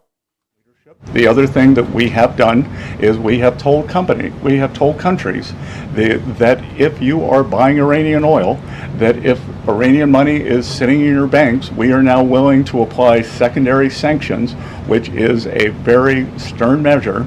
And the Iranians should know that this is going to be the financial equivalent of what we saw in the kinetic activities. Iran used to be the largest state sponsor of terrorism. China was purchasing more than 90% of their oil, which is about 8% of China's energy needs. We believe this blockade in the Straits, there will be a pause of Chinese buying, but I will tell you that 2 Chinese banks received letters from the U.S. Treasury. I'm not going to identify the banks, but we told them that if we can prove that there is Iranian money flowing through your accounts, then we are willing to put on secondary sanctions. Are you considering any more sanctions relief, Mr. Secretary, for countries that are suffering right now in order to get more oil to your allies? We will not be renewing the general license on Russian oil, and we will not be renewing the general license on Iranian oil. All right, there we go. So that's talking about the whole Iran situation. And we got more here, obviously. Oh, this is about changing your withholding. This is really important. So Scott Bessent, again, Secretary of Treasury, says that he encourages Americans to change their withholding from their employer to keep your money in your pocket rather than having your money be paid to income taxes directly. You see, because if your withholding is a certain thing, I don't know, because I've not been employed like with that kind of way in a while. But if you have your withholding in a certain way, your income taxes will be taken out of your check automatically and paid to the government. But he's saying to change that so you keep that cash in your pocket now. That's kind of what I'm hearing, but let's go ahead and let him say it so you be able to hear it directly from him. I want to encourage everyone out there watching today to change their withholding if they haven't already done so, because if you change your withholding, then you will get an automatic real wage increase on a weekly or a monthly basis, and you will be able to keep more of your money this calendar year. I want to encourage everyone out there watching today to change their withholding if they haven't already done so, because if you change your withholding, then you will get an automatic real wage increase on a weekly or a monthly basis, and you will be able to keep more of your money this calendar year. All right, there we go. So some are saying that if you read between the lines, what he's saying is don't pay your income tax in advance because you won't pay your income tax next year. Now, I don't know about that. I'm not going to say that because it's not what he said. And I think sometimes when you hear something like that and you start to draw conclusions, you can make an incorrect conclusion and you could act on that and make a mistake that it gets you into a bad situation financially. So I wouldn't say that's it. I wouldn't say you're saying that, but I would not necessarily be surprised if they did something to change the IRS from the way it is right now, or at least the system of federal income tax that we got to pay as American citizens. Okay. Now, let's keep going here. 12 million. So here we are talking about some of the tax savings this year. And y'all let me know, did you experience a better tax return this year if you get a return? Because I've not gotten a return. Returns, yeah, you're right. I got to pay. I got to pay, pay the money right now, go to the penitentiary. But if you get a return, have you gotten a better return? Has your tax season been better this year than previous years? Let me know. 12 million small businesses have an average tax saving of $7,000. The 20% small business pass-through deduction is now permanent, offering them certainty to plan for the future and the rocket fuel to create 1 million new jobs. All right, so what do y'all think? Has it been a good season? Not so good season? Y'all let me know. Okay, now, here's a reminder. Pay what you owe and follow the law, coming from the DOJ. Okay, this is on NBC News. There's a whole reformation happening. There's now no tax on tips, so you have thousands and thousands of workers in this country who need it the most, who get a meaningful break. You have a new fraud task force. That's all President Trump. We are going to focus very, very heavy on the fraud and waste that's happening across this country through our tax dollars. That's because the president is a driver of results, and so I don't have any issues with that, and as a matter of fact, I think it's why he was elected. There's a whole reformation happening. All right, let's keep on going here. Now, Peter Schiff, you guys may know who that is. Peter Schiff, he's a well-known person on the interwebs. He got really popular back in the day during the Occupy Wall Street, and he was a millionaire or a billionaire, somebody that they interview on the street. He went really popular as a result. He has a big social media platform. Well, mostly I think YouTube. He's on YouTube, and he's a big proponent of gold, physical gold. Here he is talking about tax day today, April 15th. Today is April 15th, tax day. My father, Erwin Schiff, referred to it as the real April Fool's Day, as on this day, millions of Americans volunteer to pay a tax that no law actually requires them to pay. For years, my father asked the IRS to show him the law, but they never did.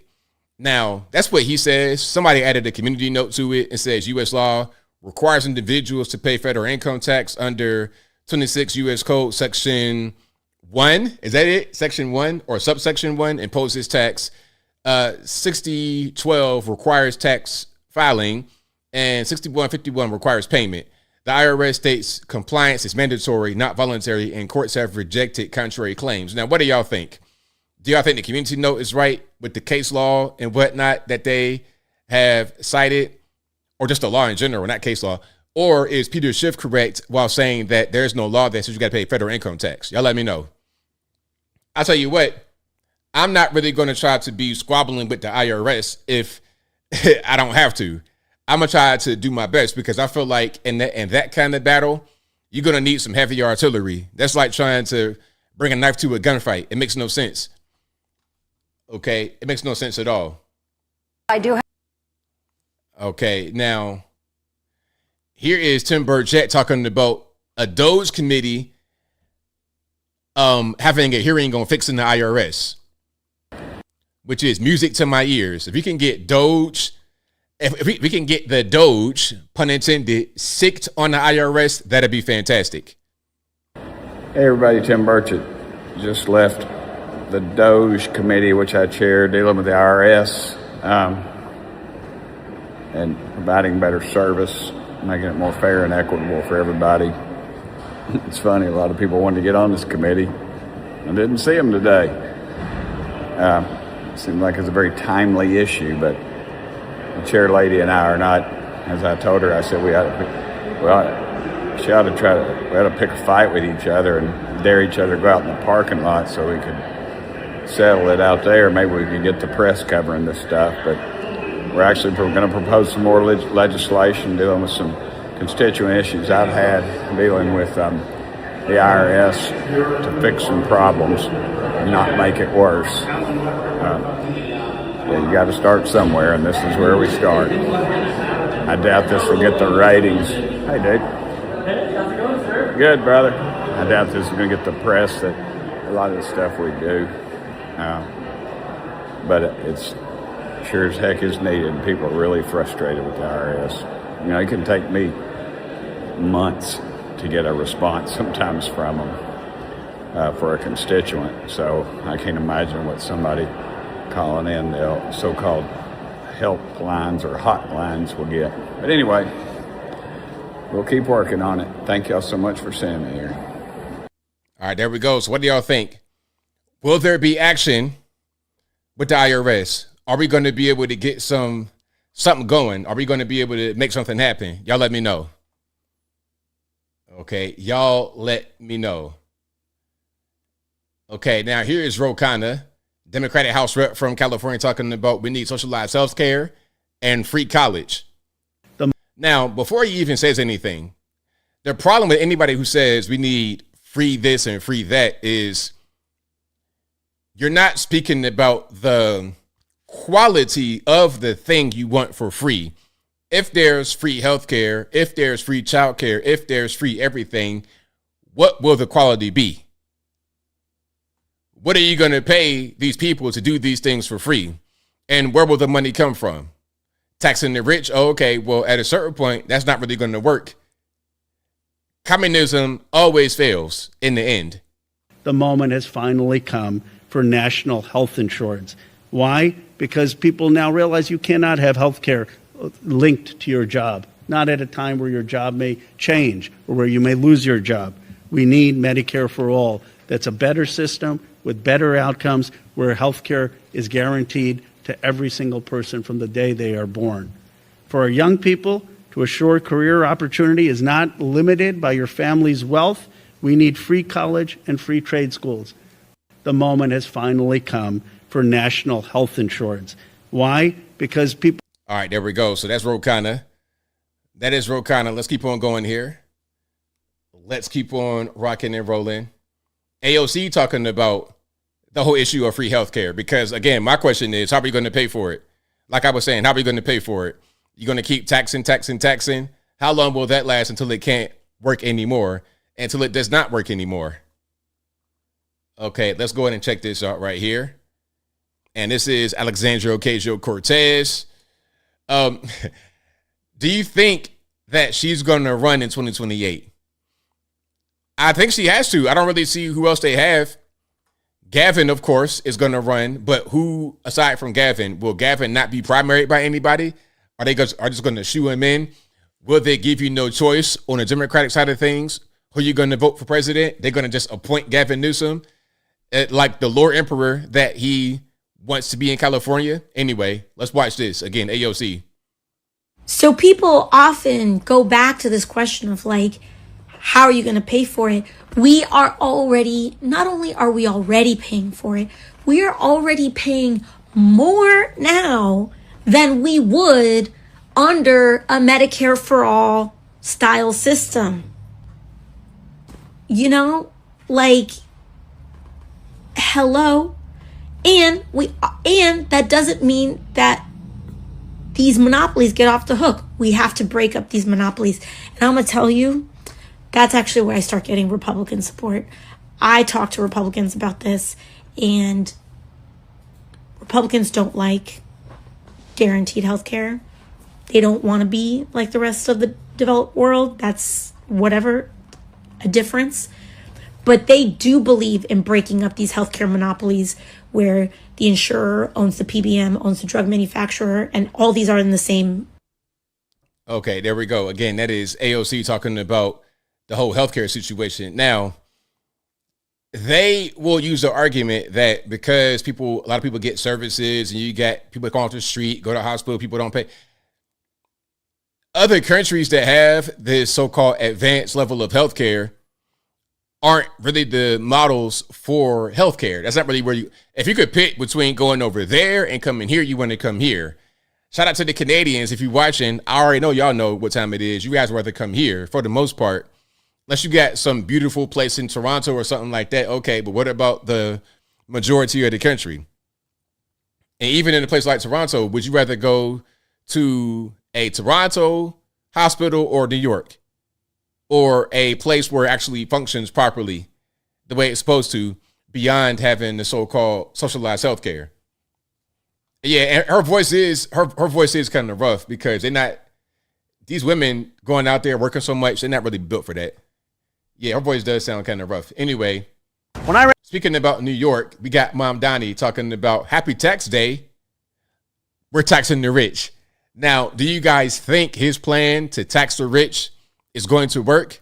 Do you think Kathy Hochul's plan, tax rich, is going to work to just keep making them pay more money to have this very high standard of living? Let's check it out. When I ran for mayor, I said I was going to tax the rich. Well, today, we're taxing the rich. I'm thrilled to announce we've secured a pied-à-terre tax, the first in New York's history. This is an annual fee on luxury properties worth more than $5 million, whose owners do not live full-time in the city. Like for this penthouse, which hedge fund CEO Ken Griffin bought for $238 million. This pied-à-terre tax is specifically designed for the richest of the rich, those who store their wealth in New York City real estate, but who don't actually live here. But even so, they're able to reap the huge financial rewards of owning property in, dare I say, the greatest city in the world. And most of the time, these units are sitting empty, since again, they don't actually live here. This is a fundamentally unfair system that hurts working New Yorkers. Now, it's coming to an end. This tax will raise at least $500 million directly for the city. It'll help fund things like free childcare, cleaner streets, and safer neighborhoods. As mayor, I believe everyone has a role to play in contributing to our city, and some a little bit more than others. Happy Tax Day, New York. All right, so what do y'all think? Will that plan work? So what he wants to do is to tax people's second homes, third homes that are largely unoccupied in New York City. That's his goal. That's his objective. But my question is, will it actually work? Is that a real thing that can actually happen? I don't really see that being a thing you can actually do to try to accomplish your goal, which is to raise money. You might be able to do it for a while, but how long are you going to be able to do that? Forever? I don't really think so. It's already a bunch of taxes that exist right now in New York. Okay. Now, here he is talking about the imagined exodus from New York City. Because I'm saying a lot of your people that are going to pay high taxes or could pay high taxes are just going to leave the city. Rather than doing that, I'm going to leave. I'm going to go to Florida like a lot of New Yorkers do. I'm going to go to Virginia, North Carolina. I'm going to go somewhere else, Texas even. I'm going to go somewhere else other than New York if I keep hit with these big taxes. And the more money you have, the more you got to pay in taxes. And he wants to add even more on top of that. At a certain point, it just gets ridiculous. And it's going to be not very good for your business. But let's watch this. And so for all of the discussion of the imagined exodus that would take place were we to tax the wealthiest New Yorkers by the appropriate amount, I say imagined because before I was a mayor, I was a state legislator, and I was part of an effort to increase taxes on millionaires at that time. We were told the same thing then. And what we find now is that we have more millionaires today than we did at that time, even after having passed that tax. And so for all of that conversation about this imagined exodus, we have to reckon with the very real exodus that we are seeing in the city. An exodus of working class people. An exodus of those who cannot afford to live here. And for many who work here, who now find their residence in Jersey City or in Connecticut or in Pennsylvania, anywhere else where their dollar can go a little bit further. And we've seen just in a snapshot from 2000 to 2020, the city lost 200,000 of its black residents. That is the cost of inaction. And so that also speaks to the urgency of this conversation and this advocacy. And it is a representation of the fact that while this is a global issue, it is also very much a local issue here in New York City. All right, there we go. Zoran. Hey, if you're living in New York, I'm so sorry you got to deal with that, man. I am so sorry he became your mayor. Hey, if I was you, I try to get out when I can. Now, the grocery store. So there's going to be a grocery store open. But you know, Zoran's talking about he wants to have these city-run grocery stores in New York City. Okay. Now, the first city-run grocery store in New York City will cost $30 million with an M. 30 M's. And do I have footage of the actual store? I don't know if I do or not. I thought I had it. I don't know if I actually do. I don't think I do. Maybe I'll be able to find it. But $30 million, and it will not open until 2029. Why? So here's a little bit from that. It's like a little commercial that he put out talking about the city-run grocery stores. Okay, let's check it out.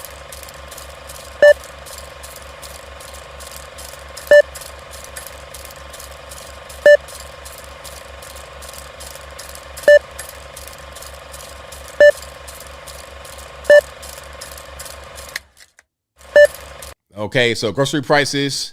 Let me just read this. Grocery prices in New York City rose 66% from 2013 to 2023, far beyond the national average. The private market has fed working families. So we're opening 5 city-owned grocery stores, one in each borough. The first one will open next year. Oh, next year? Really? Promises made, promises kept? I thought it was 2029 that next year, because that'd be 2027. Last I checked, math-wise. But $30 million. Is that a good price tag for a city-owned grocery store? Now, I think the entire budget is $70 million. So, again, I'm not very good with numbers, okay? But if you have a $70 million budget and one store costs $30 million, that's about half of your budget right there, but you still got 4 more stores left. So how you going to spend half of the budget on one store if the entire budget is for 5 stores? Anyway, let's keep on going. Okay, here he is announcing it. This is the La Marqueta. I think I do have this somewhere. Let me see if I can find it right quick while he's talking. We will use government to respond to rising prices and unaffordable groceries. Since the pandemic, grocery prices have gone up, and they haven't come back down. Between 2013 and 2023, grocery prices increased in New York City by nearly 66%, significantly higher than the national average. During our campaign, we promised New Yorkers that we would create a network of city-owned grocery stores, one in each borough. And we are here today to celebrate the site of the Manhattan store, La Marqueta, which will be open by 2029. All right, there we go. So, and shout out to the protester. I heard you, bro. I really did hear you out there. Okay, doing your thing, getting in the way of what Zoran was trying to say.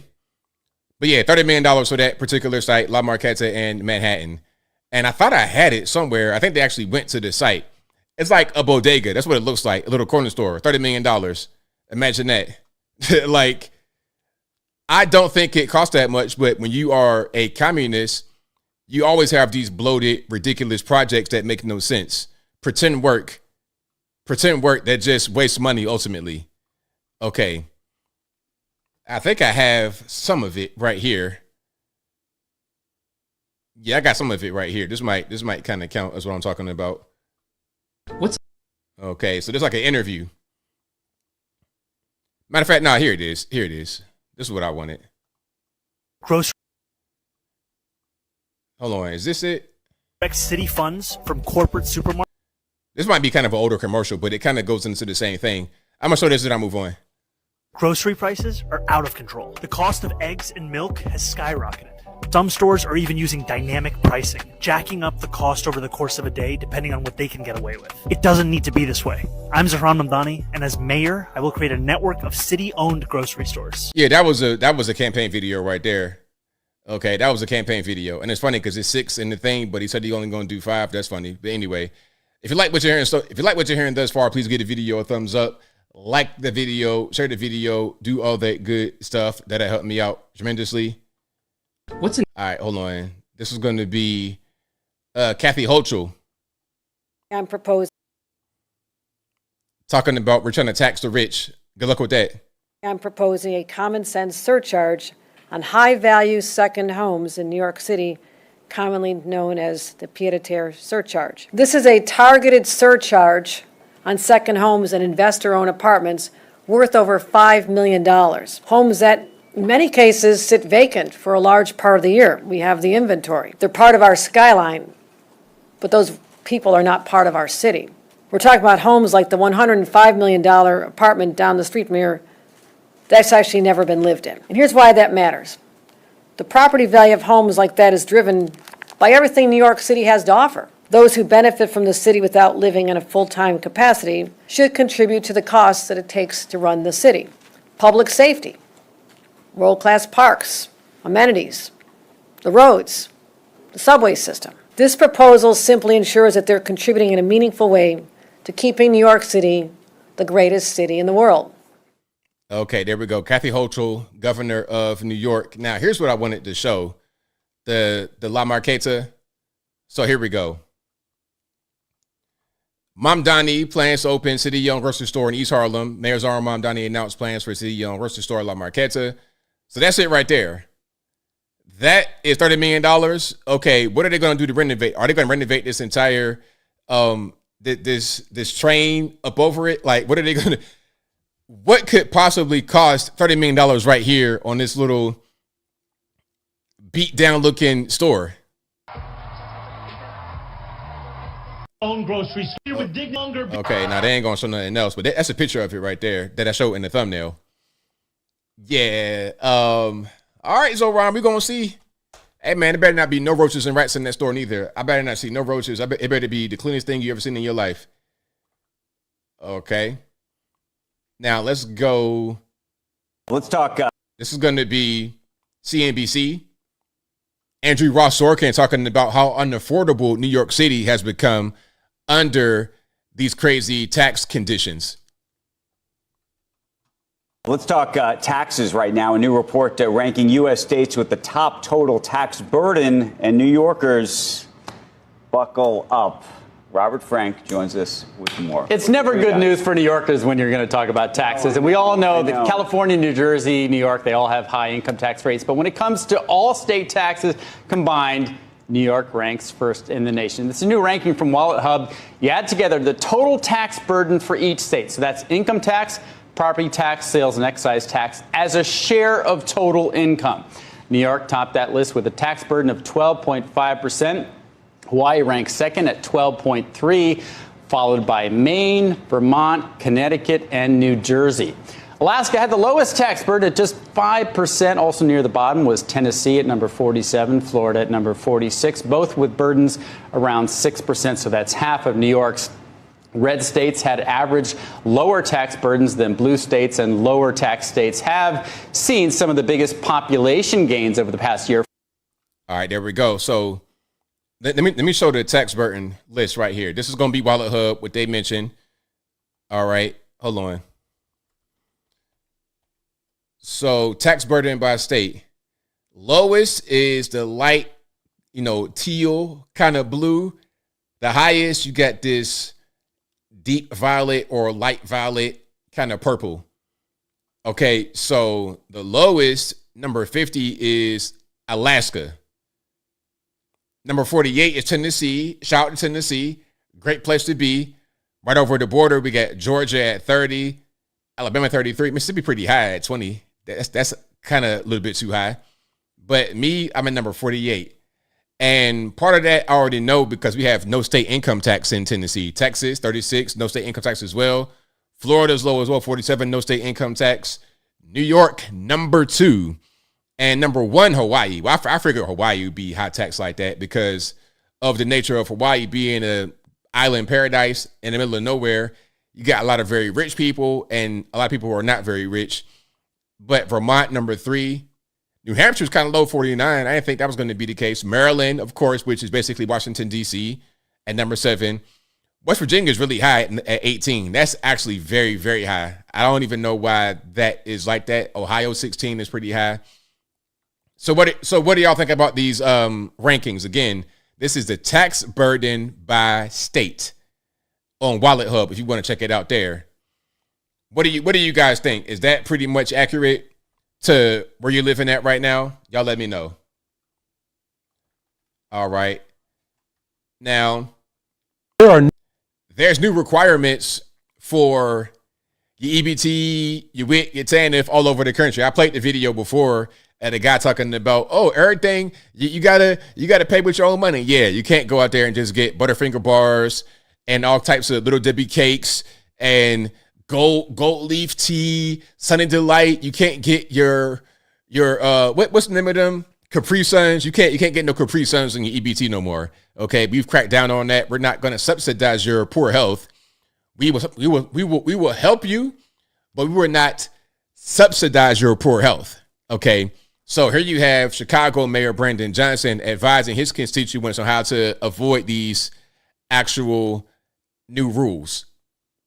There are new requirements for SNAP eligibility starting May 1st that could impact nearly 250,000 Chicago residents if they are unable to meet the new requirements. To meet the new requirements, some residents will need to complete 80 hours per month through employment, job training, education, or approved volunteer activities. While the federal government steps away from its responsibility to invest in people, Chicago is stepping up to lead. My office is providing resources so that you and your neighbors do not lose food access. Please visit chicago.gov/SNAP to access our SNAP toolkit.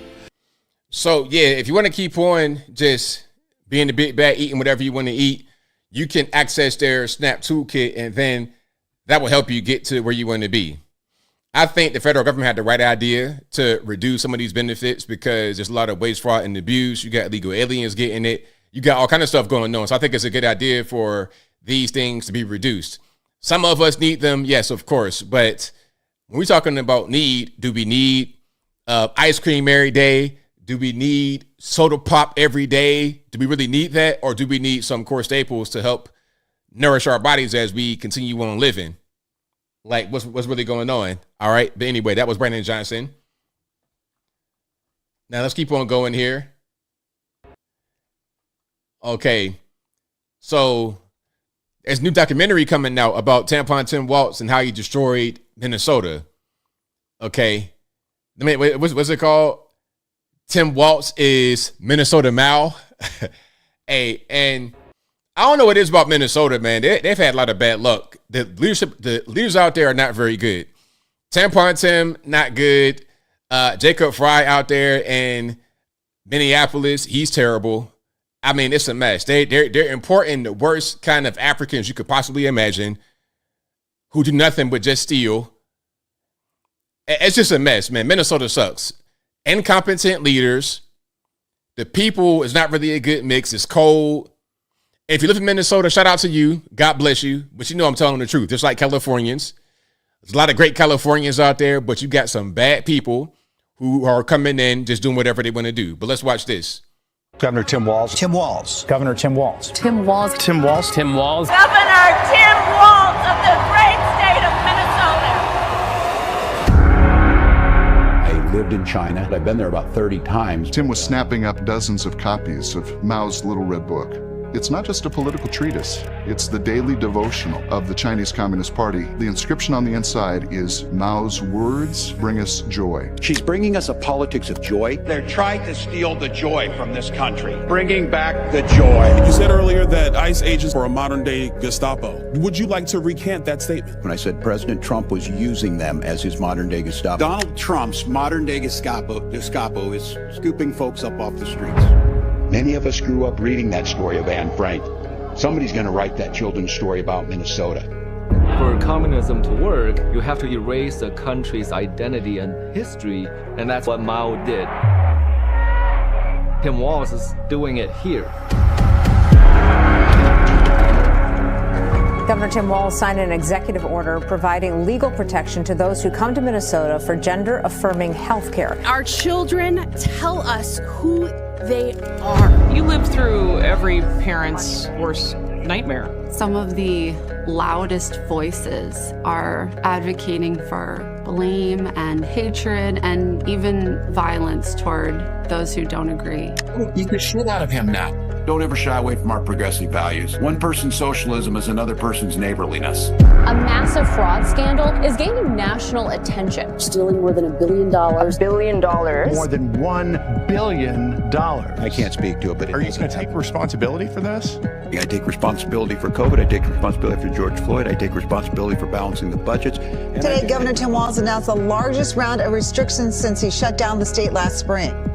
Once you lose control COVID-19 control. They plan on going after violators. There's more there, but it's kind of long, so I ain't going to play the rest. But there's a documentary coming out talking about Tampon Tim Walz. He is Minnesota's Mao Zedong. Influenced by China. We forgot about that because Tampon Tim would go to China quite a bit.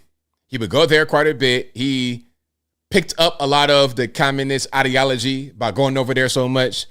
I would not be surprised if he was a Chinese plant. If he was the same as a Fang Fang, a Yum Yum, I would not be surprised in the least bit. Not at all. But yeah, shout out to Minnesota. Praying for you guys out there with your bad leadership. Hopefully you can get beyond it. Now, this is the main governor candidate, Ben Midgley, talking about 140 main companies have now shown up to have Minnesota phone numbers. I wonder why they have Minnesota phone numbers specifically. I wonder what ethnic group is popping up in Maine a lot who are also in Minnesota a lot. Oh, maybe some guy named Muhammad who looks like he's Indian or something like this, but he's not Indian. Okay, the forehead is big as a light bulb, Allahu Akbar, all of that. Anyway, shout out to, hey, Somalis, if you're watching, I love y'all. Shout out to y'all. But some of y'all got problems. Anyway, let's watch some of this. 140 main healthcare companies have now shown up to have Minnesota phone numbers. So it's pretty clear that at least on some level, there's a connection between the fraud that's happening in Maine and the fraud that's happening in Minnesota. And it won't be long now before the fraud in Maine and the depth of the fraud in Maine is starting to capture national news headlines. Now, the question comes up from folks is, how are you going to stop fraud in the state? So I have run large organizations, even built $1 billion company from scratch, and fraud management is standard protocol in the corporate world. If you don't manage fraud properly, money goes out the back door, the company suffers, and in some cases, the company suffers dramatically, so much so that it's unrecoverable. So inside the state, what you do is this. First, you set up within the payment system that the state utilizes what's called exception reports. So if anything comes in that is requested to be paid without the standard protocols being met, it reaches that report. And then you set up multi-level alerts so it doesn't just get stuck in the department.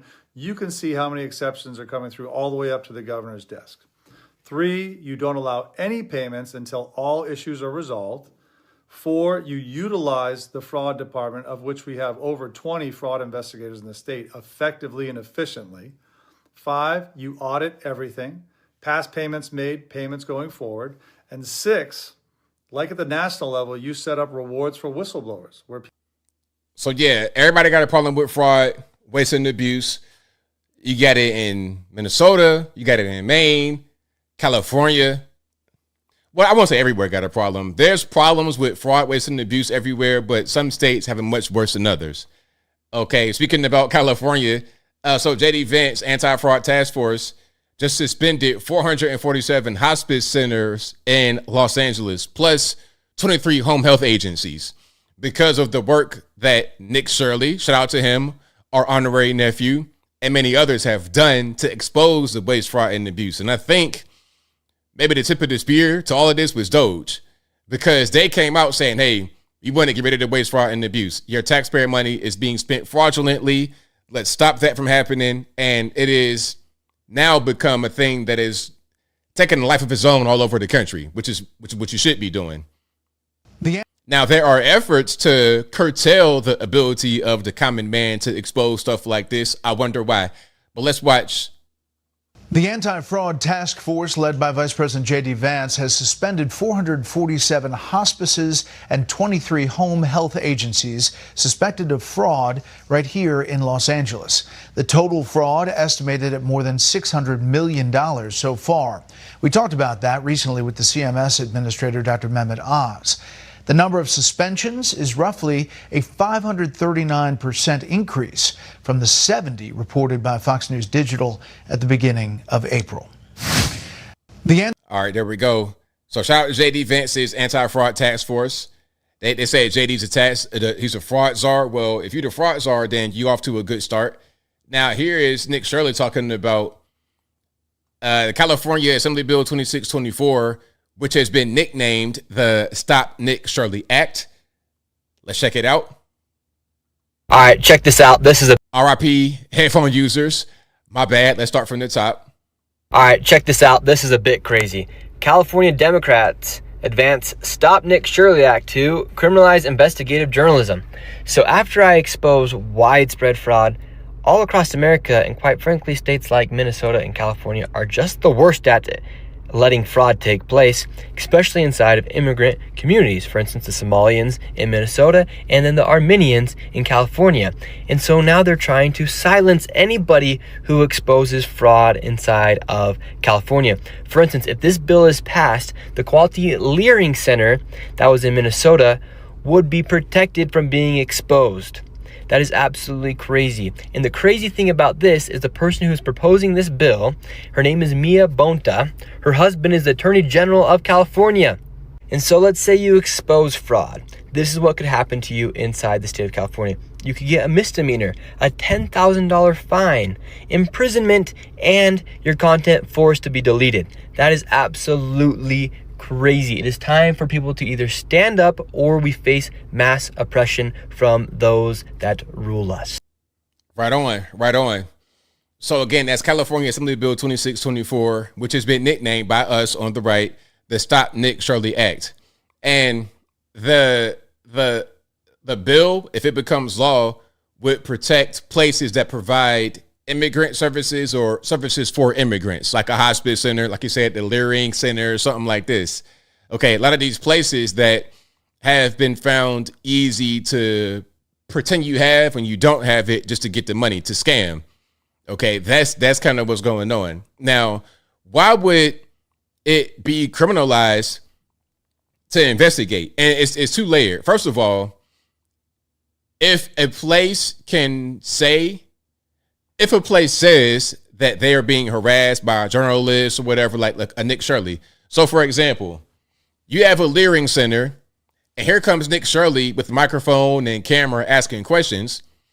And from that encounter, he's posting pictures of the place and videos of the owner or whoever's there, and, you know, posting the address of the place and the name of the place. That could be considered doxing. And they want to not only discourage it, but they want to criminalize it. So the first thing they want to do is, if the person says that they're being harassed like that, they can apply for a non-physical address, like a P.O. box. So that'll go into public record. When a guy like Nick Shirley or ABL or any of you guys look up a Leering Center, all you're going to get is a P.O. box. You won't actually get the physical address. But if you do find their address and you film them or record them and put stuff on social media, you could be fined for that. You could be told to remove it.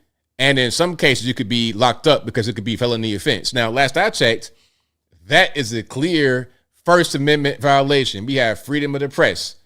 Okay, freedom of the press right there can just get you off. Freedom of speech, we have that. You have a public business operating publicly. It's not doxing if I say that this place is right here. If I go to the mall and I say, okay, here's the mall, here's the address, you can't say I doxed the mall. It's a mall. It's a public place. If it's a private thing, a private residence of a person that's not a public business, then that's something different. You have a hospice center with an office, that's a public place. So I should be able to say that this place is right here. Anyway, so yeah, shout out to Nick Shirley. Keep doing what you do, bro. We got your back. Now, here is a good illustration of how the law would work in action if it became the law, or how the bill would work in action if it became the law. Let me see if I can find the guy's actual page. I want to give him credit here. Yeah, I want to give him credit because this is a pretty good breakdown. And if you like what you're hearing so far, please give the video a thumbs up. Like the video, share the video, do all that good stuff. That'll help me out tremendously. Okay, I might not be able to find it. But if you guys recognize this guy, y'all let me know who he is in the comments. Great video. But anyway, let's check it out. This hospice is empty, but they're still charging patients. Sir, you need to stop recording. Why? There's nobody in there. Recording is now a violation. Says who? Says Bill AB 2624. The fraud is not a violation? No. The violation is you recording. So the illegal thing is legal, but the legal thing is illegal? We prefer not to use those terms. Do you admit that this hospice is billing for fake treatments? No, I'm telling you that exposing this will cost you $10,000. You're fighting me? $10,000 for exposing fraud? This is your final warning. Let me ask you something. Are you, making money off of this? Sir, I'm asking you to leave. So if I steal money from the taxpayers, that's fine. No, if you expose it, you get fined. Now leave. Who wrote this policy? People who prefer you didn't ask. So let me get this straight. You're committing fraud, but I owe you money? We accept card or cash. So you are saying fraud is legal? No. Right. Because fraud is illegal. Correct. Then why aren't you stopping it? We can't. Why? Because that would be illegal.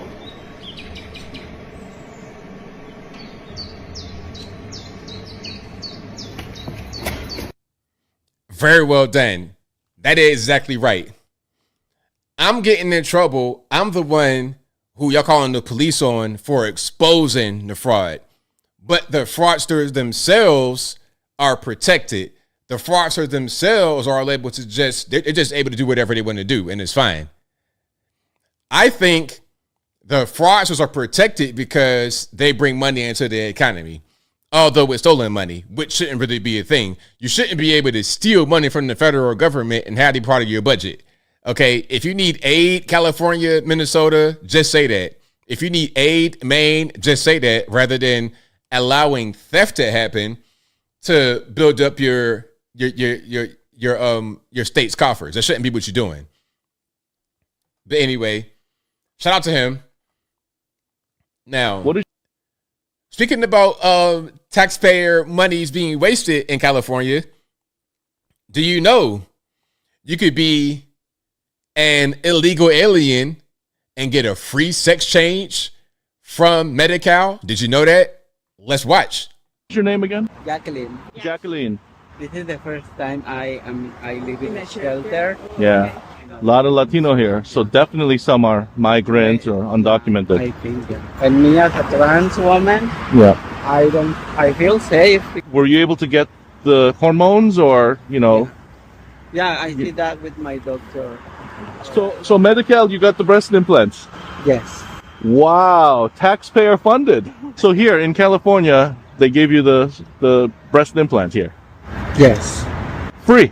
Yeah. Wow. Yeah. Congratulations. Do you feel like that's a good benefit for other migrants here in California? Yeah, even though you're undocumented, you can get it. Did you do bottom too? Bottom surgery? I'm waiting for that one. Wow, you're waiting for bottom surgery. Okay. Are you happy with the results? Yes. All right, there we go. So this person, I'm not sure where they're from. Somebody said they're from the Philippines. I don't know. That'd be interesting. Okay. You're from the Philippines, but are you here legally from the Philippines? Did you fly over here? How did that really work? Mexico, I don't know what's going on. Are you here legally and you're getting free sex change surgery from the taxpayers? Now, look, I understand taxes are there. We got to have certain things in the place. Okay. But am I being taxed to death to pay for stuff like this? If that's the case, then I would like to opt out. Hey, can I opt out? Hey, it's like, okay, I pay my taxes, right? There should be a form I could fill out at the end of my taxes that says, do you want your money to go to this, this, and this? Okay, I can just select. It's like 25 things I could just pick from, and I can only pick 3. I'm not going to pick that one. I'm not going to pick that one to have my money go to. I would say defense, roadways, infrastructure. Really, roads, infrastructure, same thing. Defense, infrastructure, and I don't know, maybe medical research. But that's about it. Anything else, I'm good. Don't worry about it. No free sex change for illegal aliens from my tax monies. And we got a little bit more from that out here in California. Shout out to you guys living out there.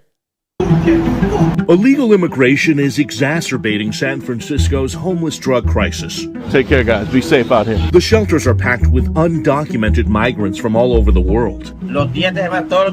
And more people like Lisa are confidently coming forward to say they're taking advantage of all the taxpayer-funded benefits to meet their unique needs. She feels undocumented and she feels safe here. With the help of a Spanish translator, Lisa says he's staying in a homeless shelter, identifies as transgender, and is undergoing hormone therapy to become more like a biological woman. Pause. So this illegal alien, okay, let's do a rundown. Illegal alien, check. In a homeless shelter for American citizens, but illegal alien, check. Hormones, cosmetic surgery from the U.S. taxpayer, check, check, check.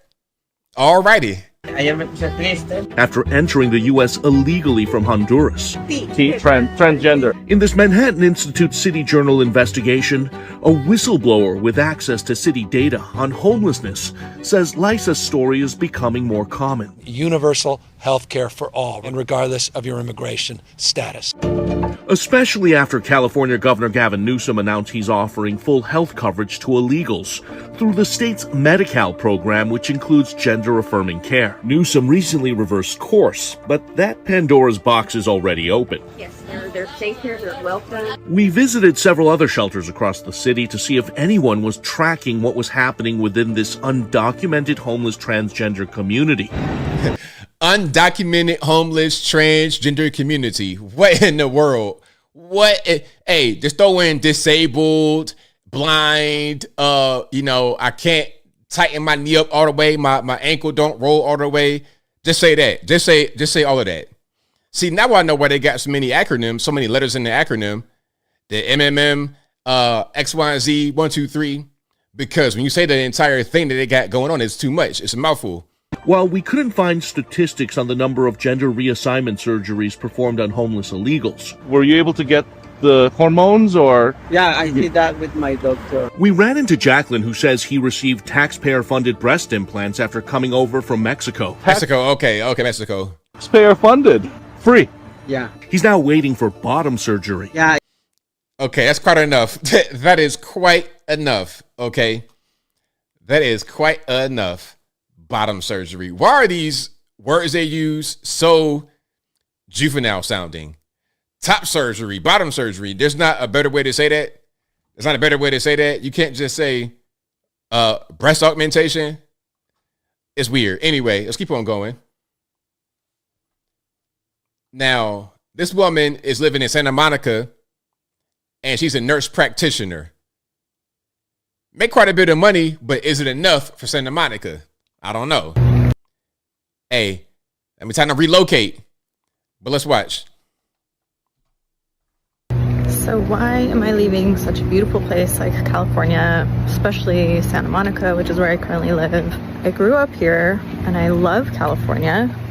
It's one of the most beautiful states. However, I feel like it's just too expensive. I am a nurse practitioner. I make decent money. Could it be more? Yeah, of course. But I still feel like as a single person, California is just unobtainable. I can never own property here in desirable parts of California where I would actually want to live. So why?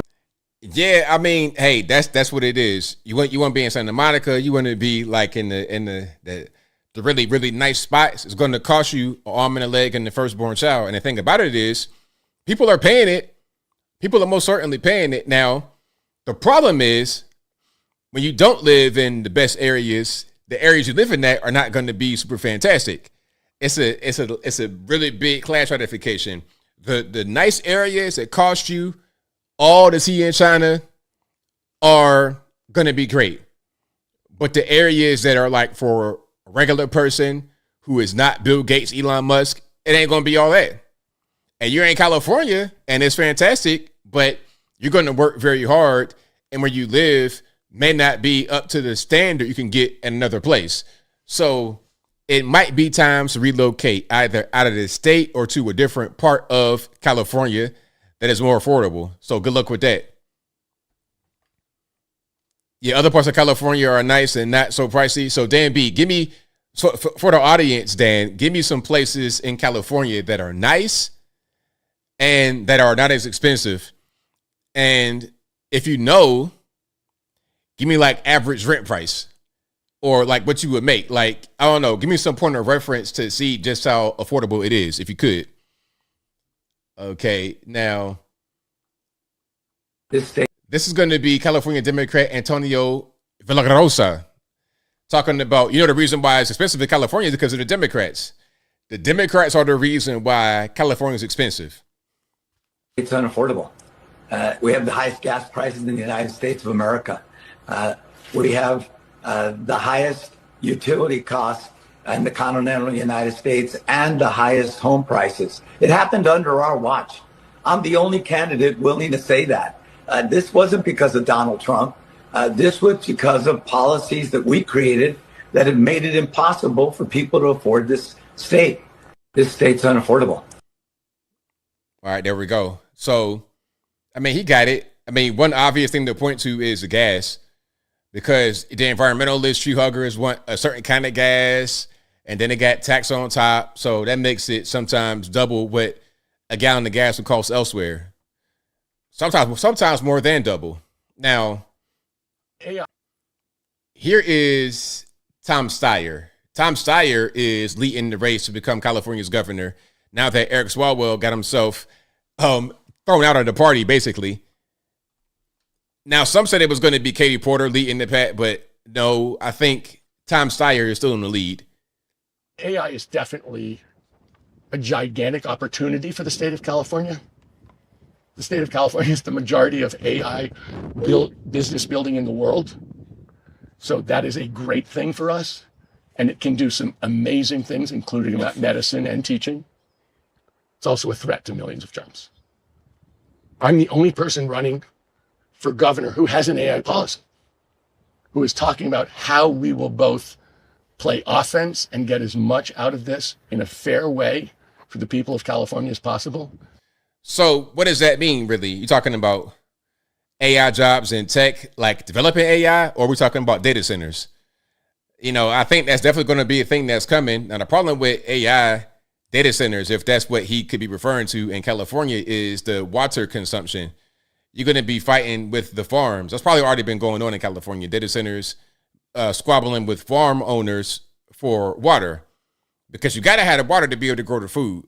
That's not a thing you can negotiate. But when you have a data center hogging the water, what are you going to do? It's going to be a fight. Anyway, that's Tom Steyer, your leading candidate right now for governor. Now, we got a guy going to a city council meeting. I don't know where in this country he's at, but wherever you are, sir, shout out to you. I'm a proud transgender, mentally retarded, Hispanic, indigenous, African-American woman of color, and I'm late for my abortion. Mr. Chad West, you spoke at the No Kings rally. I have a question for you. That's my wife's boyfriend. How's he going to bang my wife if he's scared of getting deported? We need ICE out of our communities now. We need ICE. I stand with... Hey, you know what? Shout out to you. Shout out to you, bro. Why not? Because every time I see a lot of these city council meetings, everybody want to have all kind of crazy pronouns and weird stuff going on. Why not, man? So yeah, shout out to you for going up there and disrupting things a little bit. Okay. Now where are we going to go from here? Okay. How much do things cost in the economy?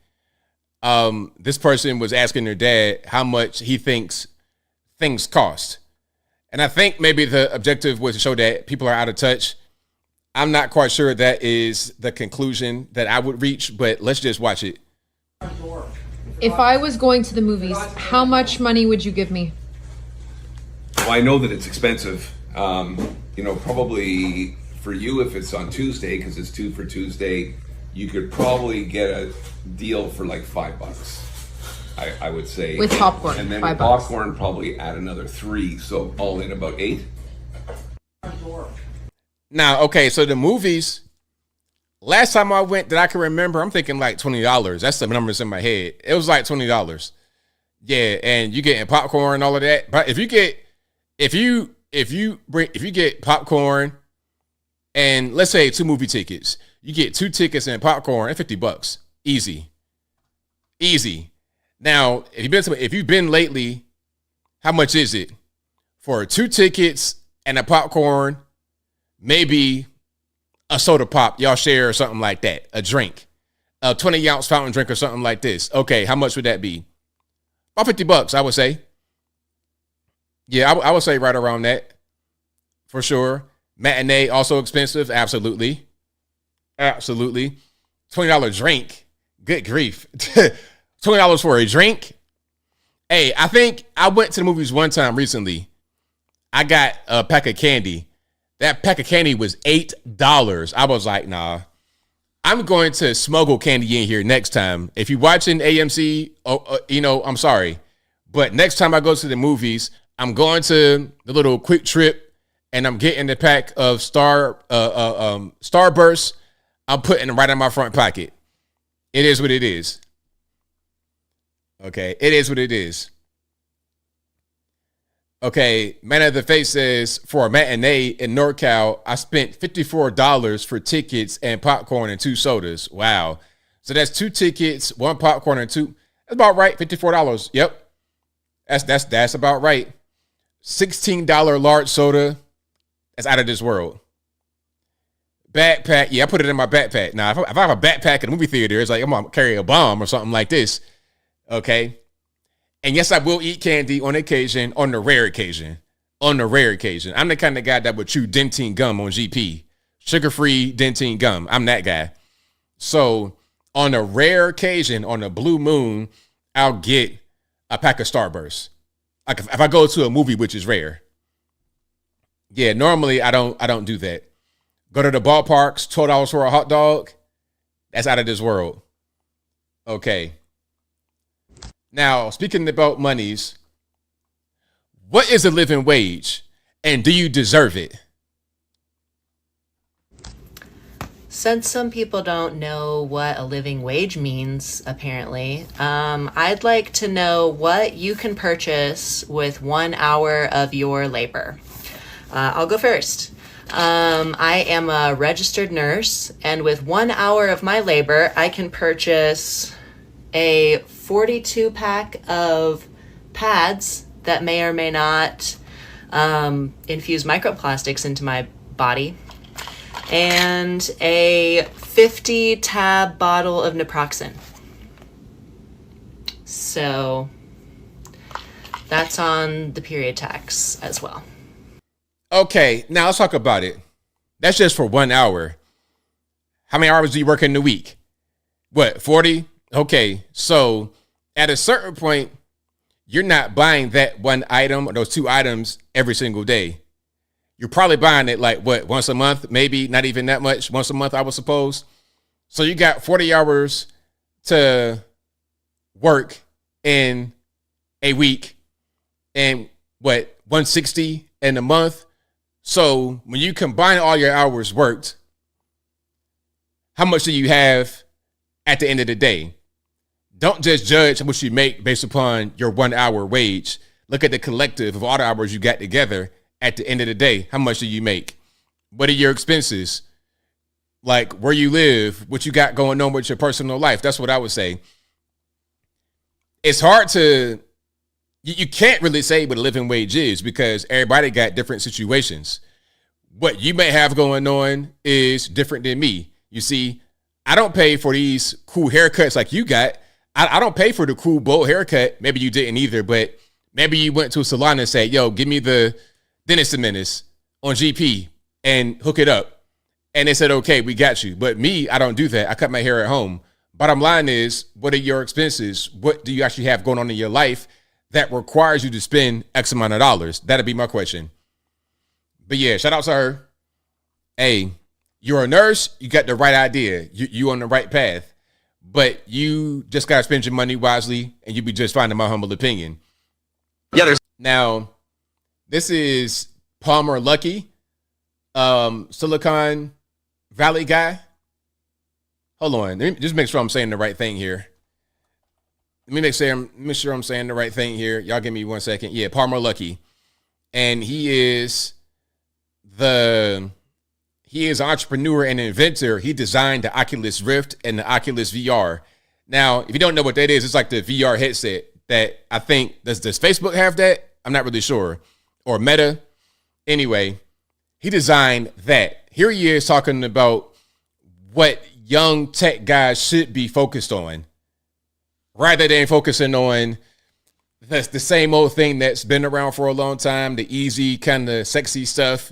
Okay, I got a dating app. I got this, I got that. I got a delivery app. Focus on other things that make more sense. Check it out.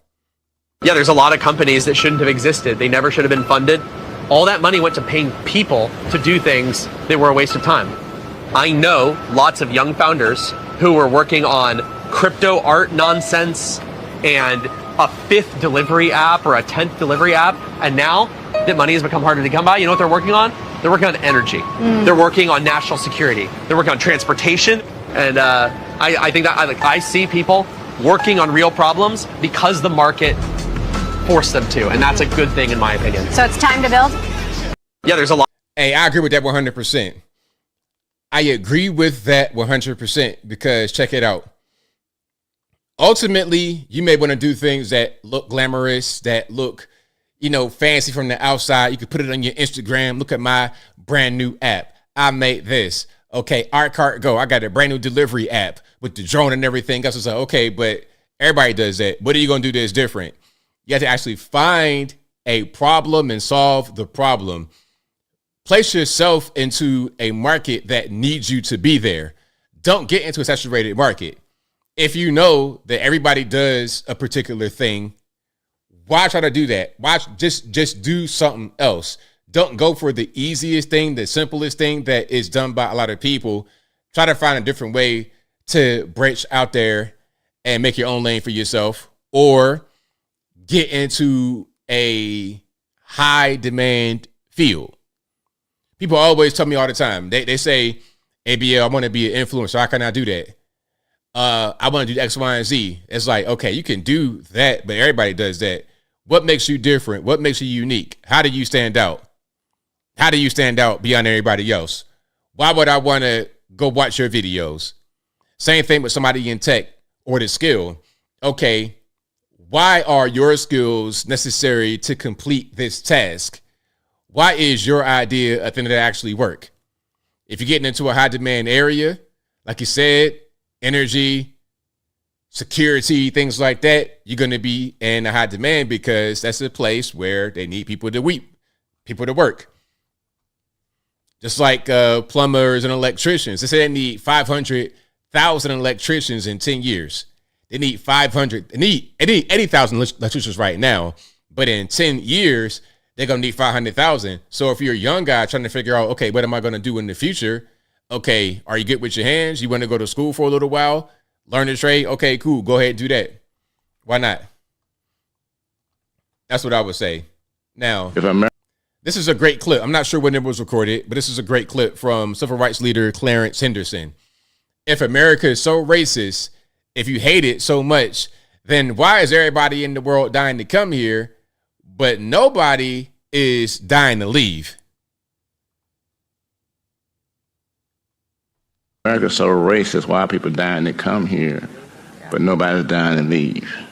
And so we that understand what America's all about have to stand together and fight so that we can preserve the freedom and dignity of America, and for our people coming behind us, our children. What kind of America would leave them if we don't stand up for what we believe in right now? Faith requires courage if we're going to walk by it. And so I've dedicated my life to help bridge that gap so that in America we start perishing together as fools and start living the life that America affords us. If America's so... Right on. Very well said.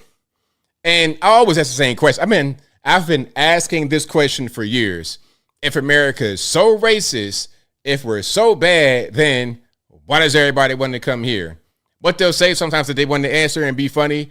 Oh, I hate America. I just want to get some money. Oh, okay. Well, racism must not be that bad for you to come here despite the racism to get money.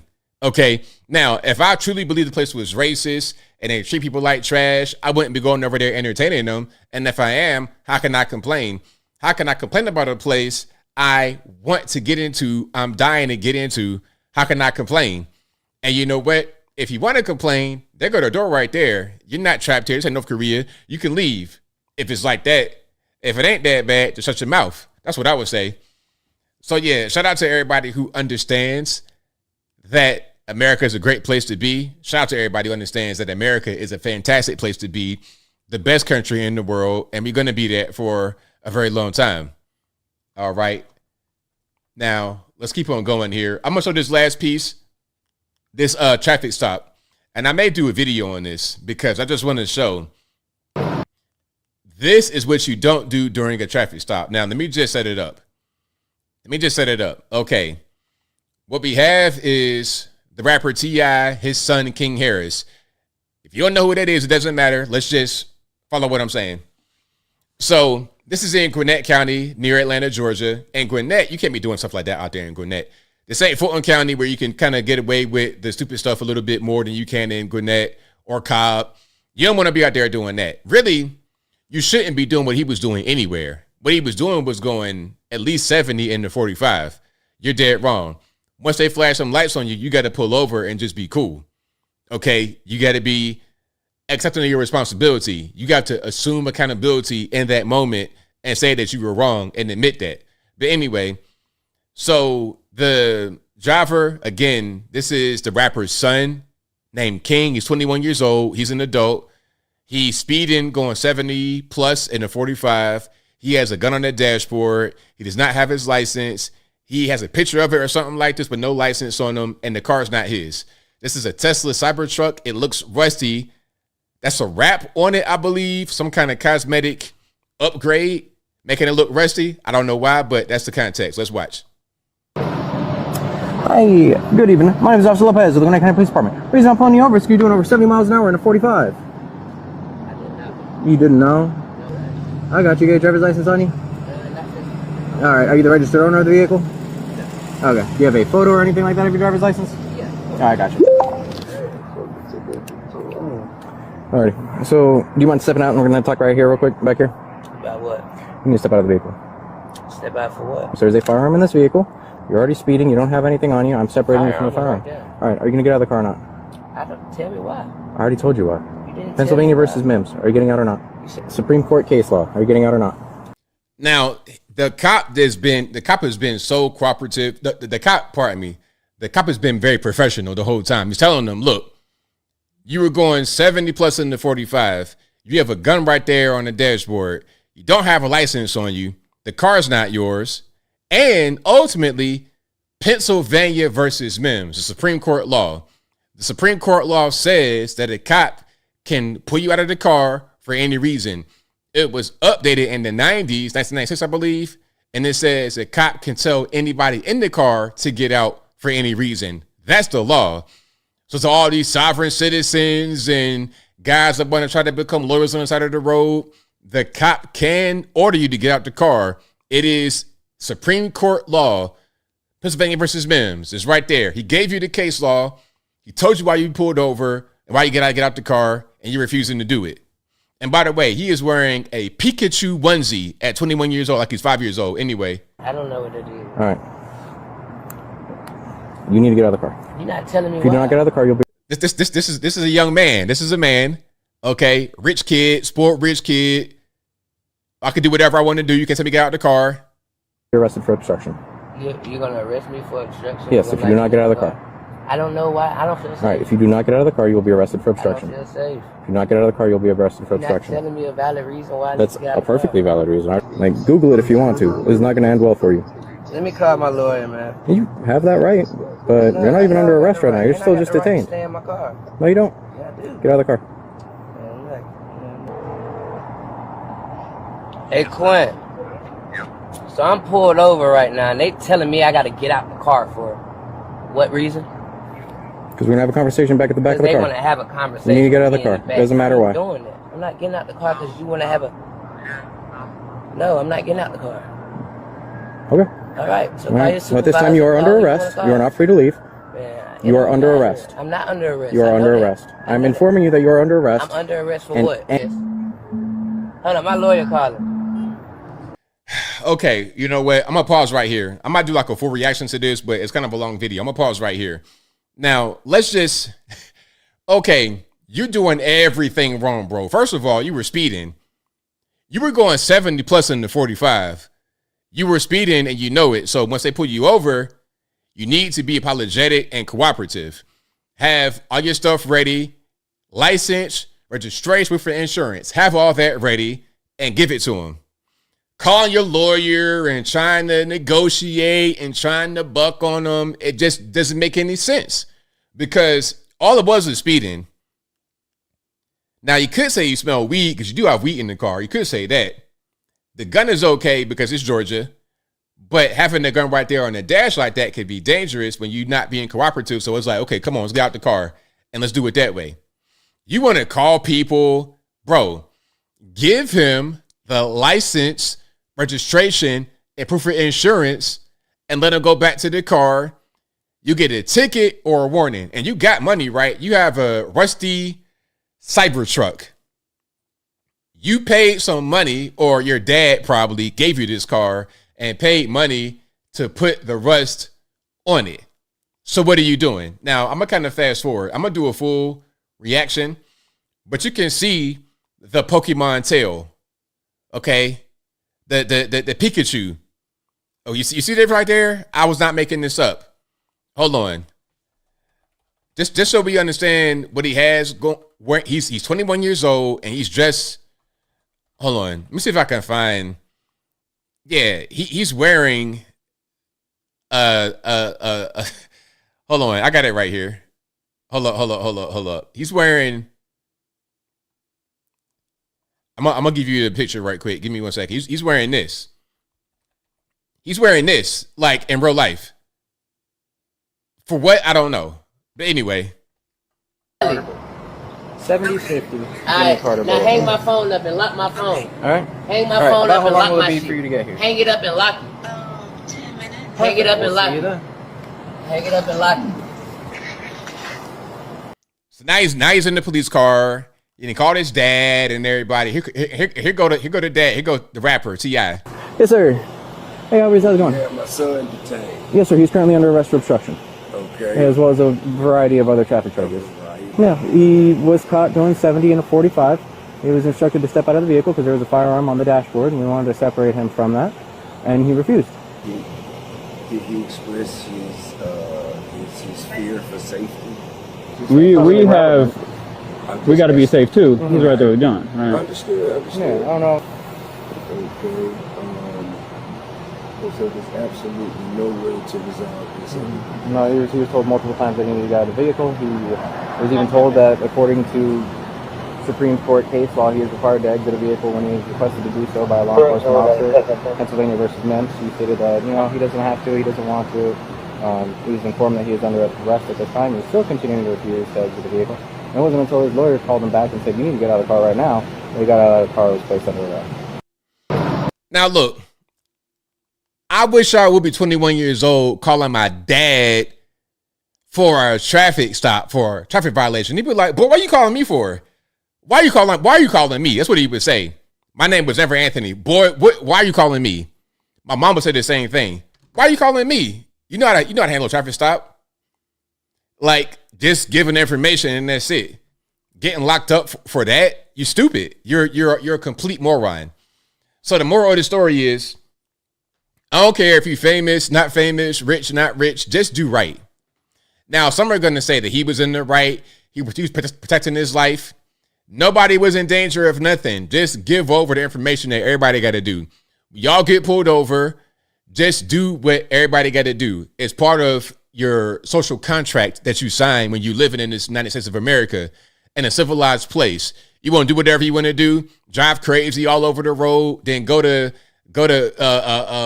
Southeast Asia, go to Haiti, go somewhere like that where it really don't matter. But in the USA, you got to do right. You're in Gwinnett County, sir.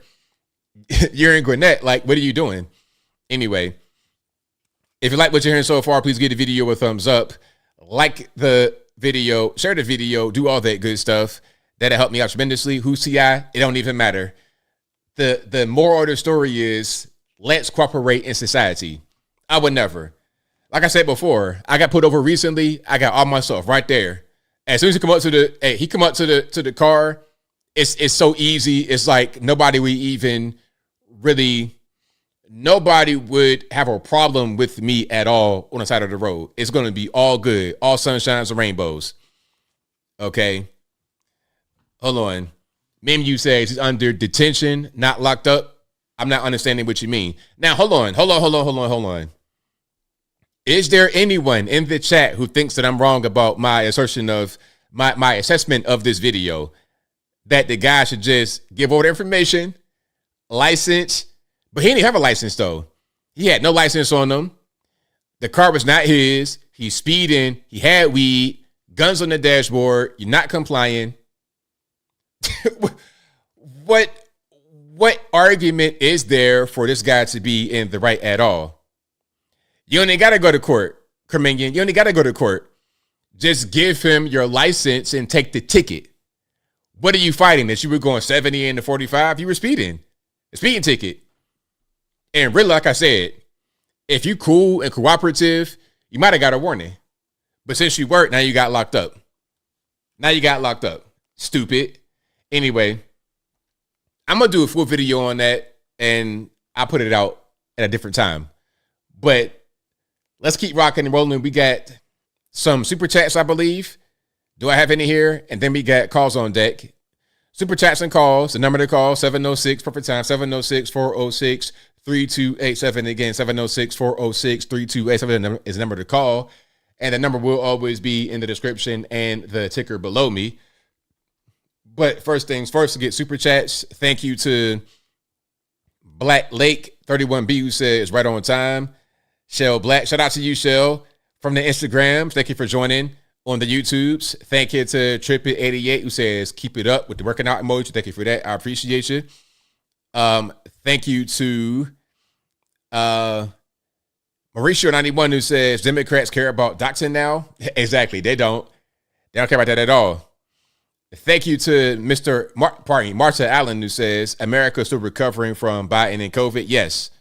Yeah, that was definitely a time. And especially COVID. COVID was so bad. Let's not ever do that again. Never again.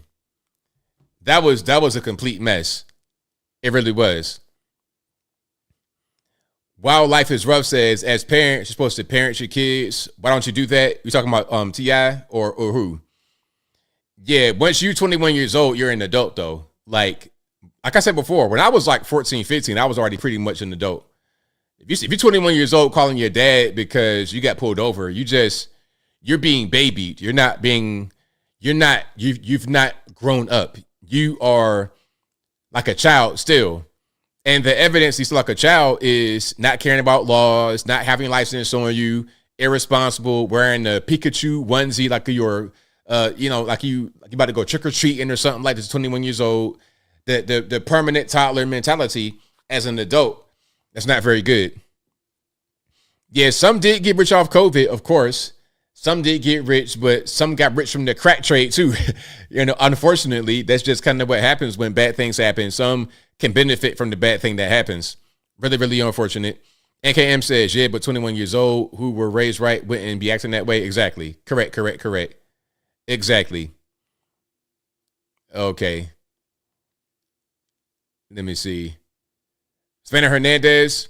Oh, I did see that fight. I'm not sure if I can play fights on YouTube because they don't like stuff like that, but I did see what happened with that. I may do a video on that. Savannah Hernandez, a reporter, got attacked at one of these places. And, things like that are unfortunate, but they're kind of bound to happen. I think people that are doing like a lot of in-person reporting, IRL reporting, and some of these protests and whatnot, you got to have security because some of these people are mentally disabled and they might do something to you because they're crazy. A mentally stable person out there protesting would not normally do something to somebody like that. But when you're mentally not stable, you may do it. Matter of fact, let me see if I can find that right quick while I'm thinking about it. Shout out to Savannah Hernandez, one of my favorite reporters on these interwebs. Okay, so here we go. This is the ICE Whipple facility. What's this, like Minnesota? Okay. And I'm sorry for the loud noises, but you know how they are out there. So you can already see we have a fan right here. That's not very nice. And the fan is positioned in a way to where you'll be able to see it in the camera while she's being recorded. And then you got lady blowing the whistle in their face. Savannah, if you care to sign out my voice, you need to get security because they could not be off on you like that. It's only a matter of time before there's a really serious situation that happens. And she did get hurt, but let's continue.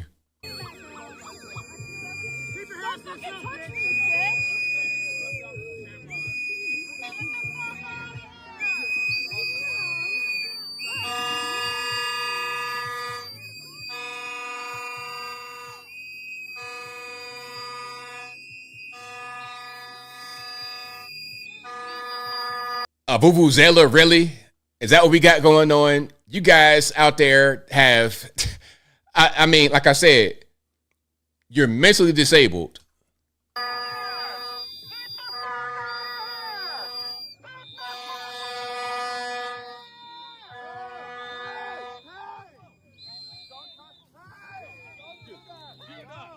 Now, was that a female that did that or was that a man?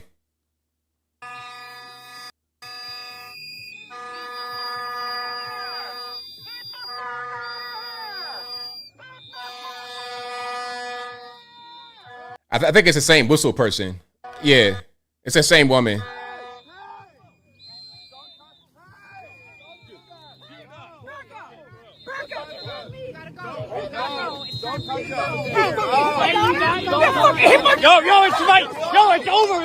It's over. So now you got people jumping in and jumping there. So look, please get security, because if I'm out there and people putting their hands on me, hey man, that's what I say. Like, that's why I don't want there to be an uprising in like a Trader Joe's while I'm in there, because they're gonna try to put their hands on me and it's gonna be a mess, man. You know, I might not be able to beat all of they thems that they like kind of like jump on my back at the same time. And if there's an avalanche of they them jump on back at the same time, I might not be able to succeed. Okay. But I'm gonna knock a few of y'all out on GP. Okay. The tank, I'm going straight for the tank first. The big tank they roll out, I'm gonna disable the tank first to prevent the frontline defenses from being able to get me. Okay. I'm gonna get the tank first, and then I'm gonna get some of the minions. And if you got a young lady out there wanting to throw hands, hey man, she's gonna get the karate chop straight to the throat. Bang.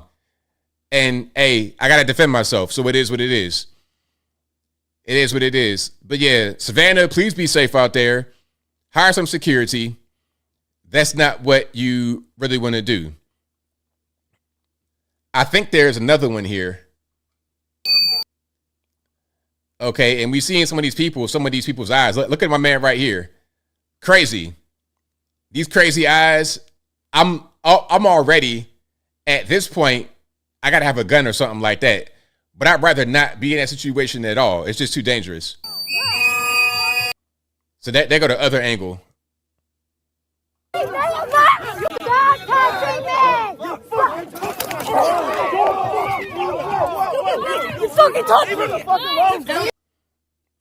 Hey man, Minnesota, Minneapolis, the worst group of white liberals I've ever seen in my life is right there. My goodness. Hey, say ABL will run. Nah, ABL is going to defend himself, and if I have to get through a crowd of people, then I'm going to do that. Yeah. I don't want to get jumped by 1,000 they thems. So as I fight my way out of the crowd of they thems, I'm going for the tank, and then I'm going to get a few of the minions. Now, hopefully, they don't just descend upon me like Agent Smith, like I said. That's going to be a mess. But beyond that, nah, I'm getting a few. I'm most certainly getting a few. But the number to call is 706-406-3287. And again, 706-406-3287. Hold on. Wildlife is rough says, I think Chinese put metal in Minnesota's water. What a wacky state. Something's going on there. I don't know what exactly it is or why it has happened, but something is for sure going on. I don't know what it is, but some of y'all just ain't really got it all the way. You know, you're a few trees short of a forest, in my humble opinion. Yeah, some of y'all just ain't really, you know, your what is it? Your cornbread not all the way down in the middle. That's kind of what's going on with some of these people out there in Minnesota.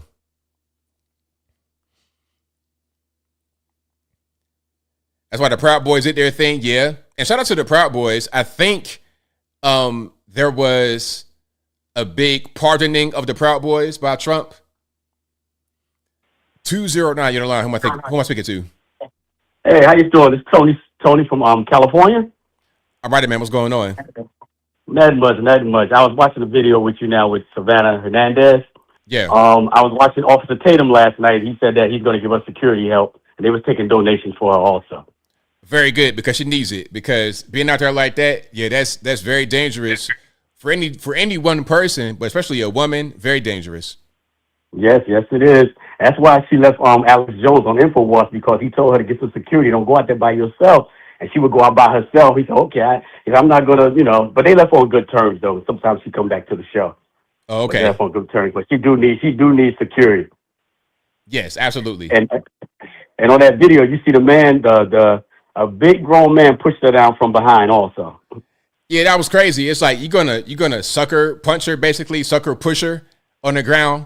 And bad enough you're a man doing that to a woman, but you got a sneaker. That's crazy. Yeah, that is crazy. And I saw you showing also with the sex change out here in California. I call California the seat of Satan, because it's just crazy out here. A lot of homelessness, and the things that should be right, like the Bible said, in the last days, they're going to call right wrong and wrong right. And that's happening right here in California. I see that 100%, because there's so much of that going on. It's endless, and it's really crazy to see it. Yeah, it's like cuckoo for Cocoa Puffs out here. It's just nuts. If you try to defend yourself, they want to put you in jail and let the criminal loose. Right. That only makes sense. Exactly. No sense at all. Nah, but I enjoy your show. Keep up the good work, Anthony. Thank you for the call, man. Definitely appreciate you. Okay. All right. You too. Bye-bye. All right. Great call. Shout out to the caller. And here's what I was saying earlier about the Proud Boys. Unknown caller online, who am I speaking to? Yeah, man. These alphabet people are out of control. If you look at that video you played a couple of minutes ago, they, them, it, whatever you want to call it, she physically, well, first and foremost, she was harassing, I don't know, that she got cute Hispanic-looking girl with the glasses, looking like, I don't know, exotic version of that girl, Daphne or something on the Scooby-Doo cartoon show. But she had that other, they, them alphabet person blowing the whistle in her ear nonstop. That is criminal harassment. That is harassment. Public mischief, can't recall the other one. In addition to the above, when the Spanish-looking girl waved her finger saying, no, don't hit me or stop, something or the other, that was only a verbal command. That's a verbal request to stop, to cease and desist from any further verbal or physical. Okay, I don't know what happened. But shout out to the caller. Yeah, I didn't do that to you, boss. I didn't cut your connection off. But yeah, shout out to him. And if you like what you're hearing so far, please give the video a thumbs up. What I wanted to show before was this about the Proud Boys. So he says, U.S. Justice Department seeks to throw out Capitol riot convictions. That's from 24 hours ago. All right. So the Proud Boys and people like this. Let me see if I can find anything about the Proud Boys. There we go.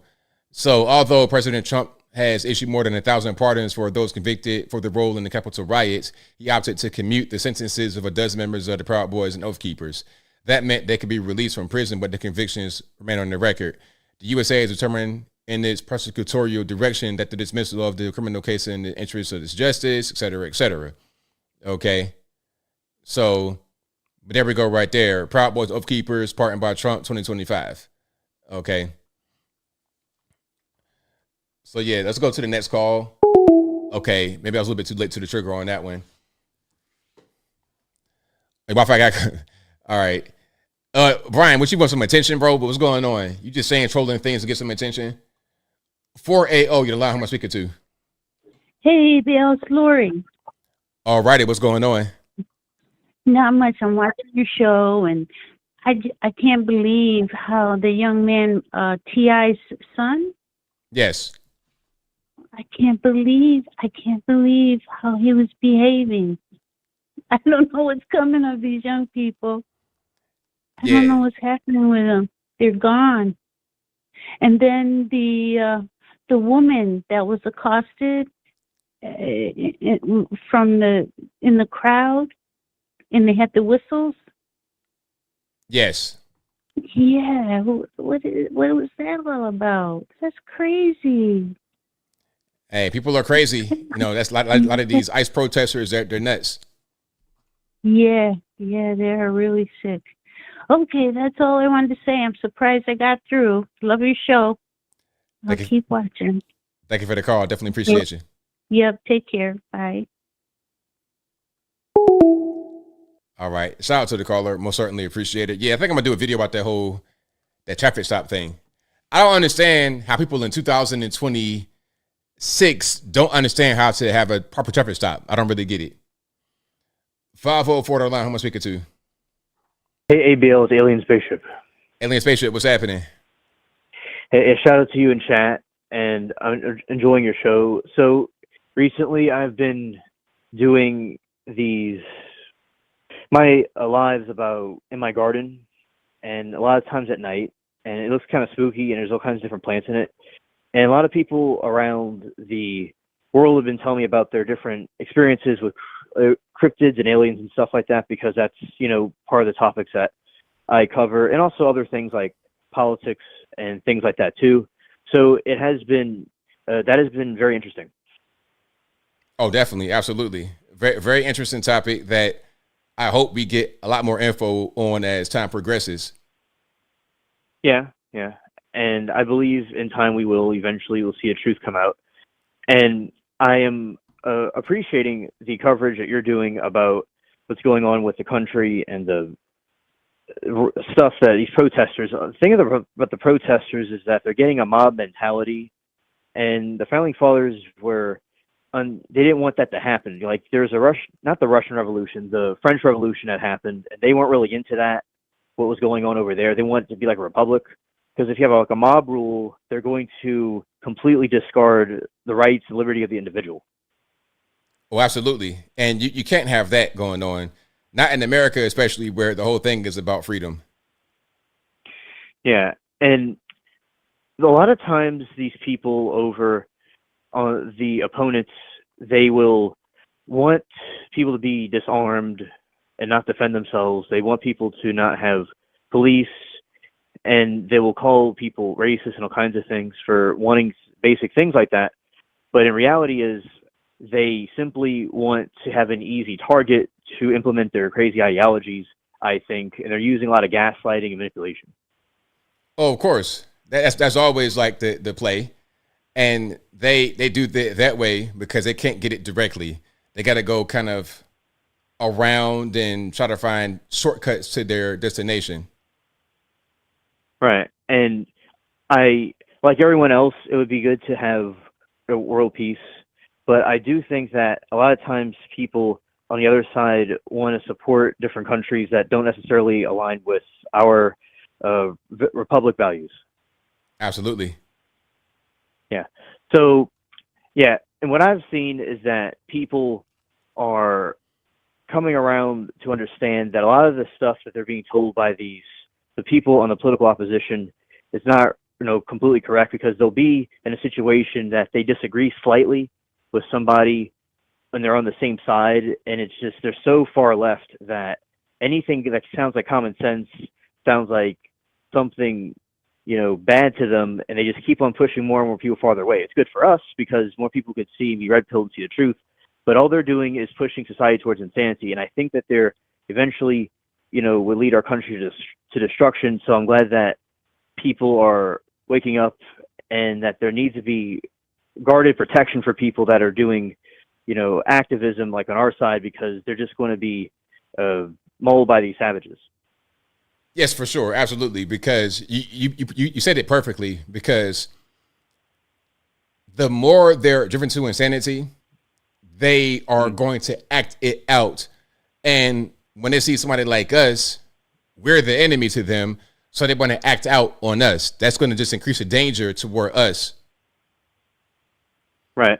And also hearing things from people in Europe are telling me that, the police, allegedly the police seem to not really care or value the citizens or the people there, and the politicians also are not valuing the people in the countries. So I just think that the people on the opposition on our side, in our country, the left, is trying to implement similar things, because it's like in the communist countries and stuff, they only cared about their own party and themselves and not the people they claim to help. So I am it's very awesome that you and chat and are continuing to expose this. Right on, man. Got to expose it. Absolutely. All right. So that is all to say for this call. Shout out to you and chat, and thank you for taking my call. Thank you for the call, man. Definitely appreciate you. Okay, bye. All right. Shout out to Alien Spaceship for the call. Most certainly appreciate them. And if you guys like what you're hearing so far, please give the video a thumbs up, like the video, share the video, do all that good stuff. That'll help me out tremendously. All right. Hold on. Greg says that Capitol riot cop shot was robbing veterans home poker games at gunpoint years prior to becoming the cop. Did he go to jail for it? Like, give me the whole story. Like, give me the whole story behind that. I don't like half stories that remove context. I don't know what's going on. I don't like getting a piece of the story without getting the full story in order to make a judgment. Give me the full thing. Give me the whole enchilada. All right, hold on. Let me read some of this right here. Enrique Tarrio was hilarious. Enrique Tarrio, I met him. I met him a few times. I don't know, man. I saw the Proud Boys. Like, they're not really. They didn't really come off as like bad guys. They kind of came off like. I think somebody said it in the chat earlier. They were saying this is like elementary school, schoolyard fighting. That's kind of how they reminded me. It's kind of like that. Like they had this energy of like a childlike mind to them. Like they were still in high school. They were like hanging around each other, and I don't know. They did not seem dangerous. I put it to you that way. To the Antifa crowd, to the white liberals in Minnesota, they would appear to be dangerous. Absolutely. Therefore, they would be dangerous to the U.S. government if they're taking cues from Antifa. If they're being influenced by them, or if they are on the same page as them, then yeah, they would be dangerous. But to me, being from the street environment, they didn't really seem dangerous. They seemed kind of like mischievous, edgy teenagers, but they were not teenagers. You understand what I'm saying? But having said that, I'm not trying to diss them because they seem to be pretty nice people, actually. They seem to be pretty cool, but not actually dangerous in the real way. Now, maybe some of these guys might have been to the penitentiary and stuff like this, but I've been around guys that are for real like that, and they did not have that kind of energy. Respectfully. So when you got guys getting thrown away in the penitentiary for January 6th, it's like, man, come on. It's not even really that deep. It's not that serious. It's not that deep. You didn't lock up El Chapo. You did not get some cartel member like decapitating bodies and bats of acid. You didn't get that. You got guys that's kind of just a little bit mischievous. You didn't really get a true criminal off the streets. Yeah. Joe Biggs. Shout out to Joe Biggs. People like this. Yeah. Yeah, these are not your hardened criminals at all. At all. No way, form, or fashion. Okay. So yeah, shout out to Enrique. And shout out to all them. But as I said before, it's funny that Enrique got picked up right on the eve of January 6th. It's funny how that happened. They knew they were in DC, and then they went straight to Enrique and got him before J6 happened, and then the next day J6 happens. Okay. So they saw something coming, but didn't have enough security to be able to defend it. They asked Nancy Pelosi for more guard. She said no. Hey, they're a drinking club. Well, that kind of fits. That kind of fits. Talking about Proud Boys, that kind of fits. I would see that. That's like something that you would do when you were in like high school or college, have a drinking club. That's kind of how they were. Respectfully. Shout out to them. Your call speaker to 857. Hey, what's going on, man? What's happening? Hey, what is the thing with those videos that you post? Like, I guess you were posting a video of some lady was talking about the lawn. About what? Yeah, some dumb video. Is that how the YouTubers kind of roll now? Huh? That's how the YouTubers make money now? Why they don't talk about important things? What are you talking about? Instead, why you have no talking about things like, for example... Hold on. Before you continue, what are you talking about? What video did I play that's not important? Some video, some white lady talking about the lawn or something. I don't know. Some well, you watched it. You watched it, didn't you? So that's why I put it out, because y'all interested. So that's important? You watched it, so I mean, it's important to you. I watched the whole thing. I watched like a few, like maybe sir. I put content out that you guys want to see. You saw it, so you wanted to see it. You even talked about it. I didn't forget about the video. Totally honest with you, I did that during a live stream. It was a live stream that I did where I was covering the videos. I didn't forget about it. Like, you watched it, and some of y'all enjoyed it, and that's it. So that's why I put it out.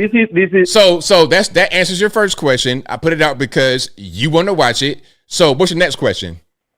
So this is the psychology behind these videos, right? You put an idiot making a video. So what is your next question? I put the video out because you want to watch it. So what's your next question? Video you promote. So let's stop for a minute, sir. Sir, please, let's stop for a minute. So the answer to your first question was, I put the video out because you want to see it. What's your next question? I don't want to see that. You watched it though, so I can't tell. What's your next question? My next question is, you portray like all liberals are like these people, where they're not. You know, I'm a liberal, but let me talk about important points. Do you believe that Trump is close to a deal that was already a deal? Say that one more time for me. With the issue with Iran, do you believe that Trump is close to a deal that was already a deal? Do I believe he's close to a deal that was already a deal? Exactly.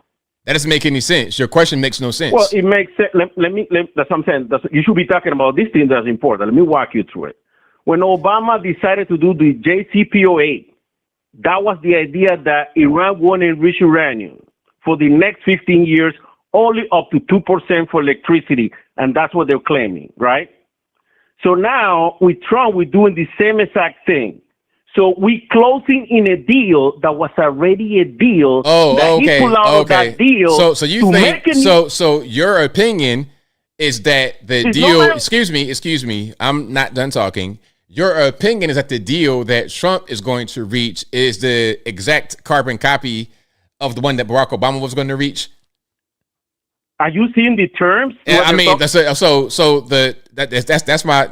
my question is, do you think that the deal that Trump is reaching is a carbon copy of the Obama deal?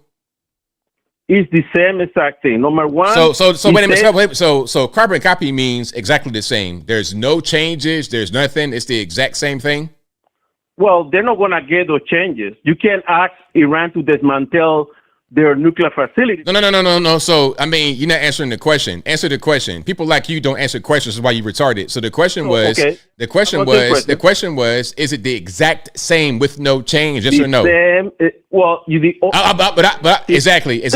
So like I said, so the first question that you had was, why are you putting out these videos that don't mean any different? They're kind of ridiculous because you want to watch it because you watched it. The second question, you said, why is he trying to get a deal that was already a deal, meaning the Obama deal? I asked you if it was the exact same. You're stuttering. That means no. What's your next question? Same thing, because the main goal is... Okay, what's your next question? I've already answered that. What's your next question? The main goal is not to reach a nuclear weapon. So it is the same thing. So we walked into it. We created a war. We spent thousands of dollars. Oh, so you put me... Go ahead, man. Keep talking. Come on. We don't get all night. So you just mute me. You didn't explain what I was going to say. You listen. Just keep talking, or hang up. But why you wanna be so rude, man? Let me explain to you. Just keep talking or hang up. What you want to do? You don't think the all liberals are stupid? Come on, man. Come on now. Okay, like what do we like? What's your point now? So we spent like what, $20 billion in the war. 50,000, 20 billion. Is that a number? But let me explain to you, bro. Come on, relax. What's the number you want to say? You don't want to lose any of your audience, man. So the number 50,000, 20 billion, what are we talking about? Like, you have to just formulate a coherent sentence. We spent $15 to $20 billion to attacking Iran. We didn't reach the goal to overthrowing the government. We didn't make any changes.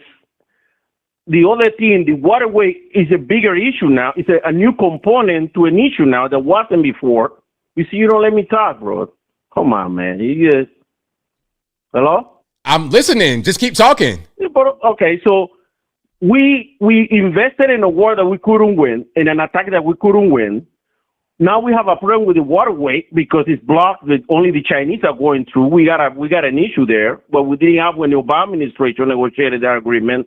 We don't have China and Russia in our court side to come with the diplomacy that we want, because China have investments on Iran, so it's more complicated. And also, the ultimate goal is, the ultimate thing is, we try to negotiate the same agreement. Okay, look, you gotta land your plane. We don't got all night. Just land your plane and get to your just conclude your point. We don't got all night. My point is that this administration is a complete failure. That's my point. Okay, so They're Do gonna you, get a deal. so I'm gonna move on and ask you something else, and I'm gonna get to the next call. So do you think this is going to be over pretty soon? I'm sure Iran, I'm sure China will step in and we'll get an agreement. But the agreement that we will get is the same thing that Obama had. They decided to pull out. But you just said that it won't be the exact same. So which one is it? Is it going to be the exact same, or is it going to be different? Well, which one? I mean, but let me explain. But you see, you keep. Is it going to be? I'm asking you a question. Answer the question. Is it going to be the exact same, or is it going to be different? Say same or different as your answer. So it's going to be the exact same. It's going to be the exact same, or is it going to be different? The same exact thing. The only thing is no enrichment for 20 years. Obama had it for 15 years. It's the same thing. Okay, so like it's the exact same, but it's different. All right, have a good day. Thank you for the call. Okay, let's go to 216 on the line. Who am I speaking to? 216, hello. Yes, hello. Yes. I'd like to be on air with Anthony Brian Logan. You're live right now, sir. Oh, I'm listening to you and I'm hearing another. Yeah. I just wanted to report that the seriousness of what that girl went through is very real. I live in a liberal city and made the mistake apparently of displaying Trump stickers in the summer. I've got a serious group of leftists that are after me and that are threatening to kill me. My city and police department will do nothing about it. They're going to turn the blind eye to it. They're outside my house. They have cars lined up. If I try to leave, they will follow me. They won't let me stop for food or anything like that. I literally am under threat of death. And as soon as I run out of food and have to leave my house, they will stop me and they will torture me until I'm dead. I know this sounds crazy, but it's the truth. Okay. I'm not sure what can be done. Have you talked to any your state reps? Anybody that can go higher than local police? No, I can't. I have to go through the police. That's what I was told. The police here are totally corrupt and on the side of these people. So I'm a walking dead man. Have you tried to go to any of your state reps? Not really. My phone's also compromised. That's the other problem. Well, I mean, you got to make some kind of decision here. So if your local police are not doing the job, then I would say just go above their head. Get the federal government involved, because this is going to be at a certain point issue in national security. So definitely get them involved. If your local police are not going to be able to do the job, and if not necessarily the feds, definitely your state. Your city might be one thing, but your state is something else. So try to do that. Yeah, I know. It's pretty hopeless. I don't think I'm going to be able to get through to the. Well, you better make a difference. You better try it, because if it is as bad as what you say it is, you don't have many options. Bad. I swear to God. I get it. I understand what you're saying, but since you're saying it's so bad, then you need to just try whatever you can and don't leave anything on the table. God, I can't even leave my house. The phone. I can't get through to people. You know. Well, I'm talking to you. I'm talking to you right now, so you're able to get through to somebody. I got lucky, man. I got lucky. All right. I'm surprised I got through to you. I can't believe it. Well, I'm glad you. I've never called into you. I've watched you quite a bit, and I follow you, and I've seen your show quite a bit. But yeah, these are basically the people that are like, I would guess they're like Antifa, and when they get you, they're like communist Antifa. When they get you, and they surround you, and they do everything they can to destroy you. I had a business that I was running too. I believe they got their hands into that, and they caused me to lose my business. Well, hey, man, there's not much I can really tell you at this point beyond what I've said. So hopefully everything works out the best thing for you. And try to go to the state, try to go to the feds if the police can't help you locally. Thank you for the call, man. Can I please tell you my name and personal information? So Don't do that on the air, please. Send me an email, okay? I'm not on the air, am I? Yes, you are on the air. Oh, because they're gonna. Okay. Don't tell me your name on the air. Send me an email, okay? All right. Yeah, I don't know what's going on. I don't know if he was trolling or what's going on, or if it's serious. But if it is serious, you don't want to tell me your name on the air. That's going to be a very bad thing for you because it's going to just put a bigger target on your back. All right. So shout out to him. Hopefully everything's good with you, bro. Okay, I'll take one more here. 910. You don't know who I'm speaking to. ABL, how you doing? It's all good, man. What's going on? Nothing much. Hey, I'll be quick, man. Just one thing. I'm from Newport News, right down the street from where you from. Okay. Yeah. So, just recently, you hear about the shootouts, the shootings in at the oceanfront? Yeah, heard about that. Now they got the curfew 9 o'clock, right? Yeah. It's pretty crazy, man. Some probably just to cover. Reason I say that, hey, Virginia Beach looked like it was booming for a second. Not sure what's going on now. I don't know, but it's always been something like that. And they always try different things. Like back in the day, they had those signs on the beach that the no cussing and stuff like this. And then they try to play music at a certain time of the night. But this is more extreme because 9 o'clock curfew is for everybody, right? It's for adults too. Yeah. So that's, going to affect businesses, tourism a lot, I know coming up Newport News, we didn't go to Virginia Beach back in the day. We knew, the police on horses. Hey, we didn't want that trouble, but yeah, I guess those individuals that did get, did the shooting was from Richmond. Bunch of young cats, acting up. Mm-hmm. Of course. So, just wanted to share that, maybe something to cover. Oh, I definitely will cover that because that's crazy. The way they're doing the curfew for all adults, for everybody at 9 o'clock is crazy. So I think I will cover that. Yeah, for sure. But hey, I appreciate you, man. Just something quick. Thanks a lot, man. We appreciate what you do. Thanks for the call, man. Definitely appreciate you. Yeah. Yeah, so give a little bit of context. There was a bunch of shootings on the ocean front, I believe in one night or one weekend. So rather than the curfew being for teens, it's for everybody. 9 p.m. off the ocean front, off the beach, which is crazy because this is a tourist place, Virginia Beach. You got oceanfront hotels right there. Go back in your hotel at 8:30. It's ridiculous. 501, you're the line. Who am I speaking to? 501, hello. Going once. Hello. Yes. Hey, this is Robert. All right, what's happening? Not much. Yeah, it sounded like I was a little drunk tonight. Hey, maybe so. Yeah, he was talking about 50,000 to 200 billion or whatever. Yeah, I don't know what's up with him, but I mean, Obama, he did not do anything good when he did his deal with Iran. He gave them money, and they ended up building a nuclear power plant, and they were only supposed to enrich, for civilian needs, power, houses and stuff like that. But they started, enriching past, 40, 50%, and that's when you start talking about now you're testing for other means, and those other means are weapons. So once you get up to 60 and 90%, that's when you're not talking about powering no house or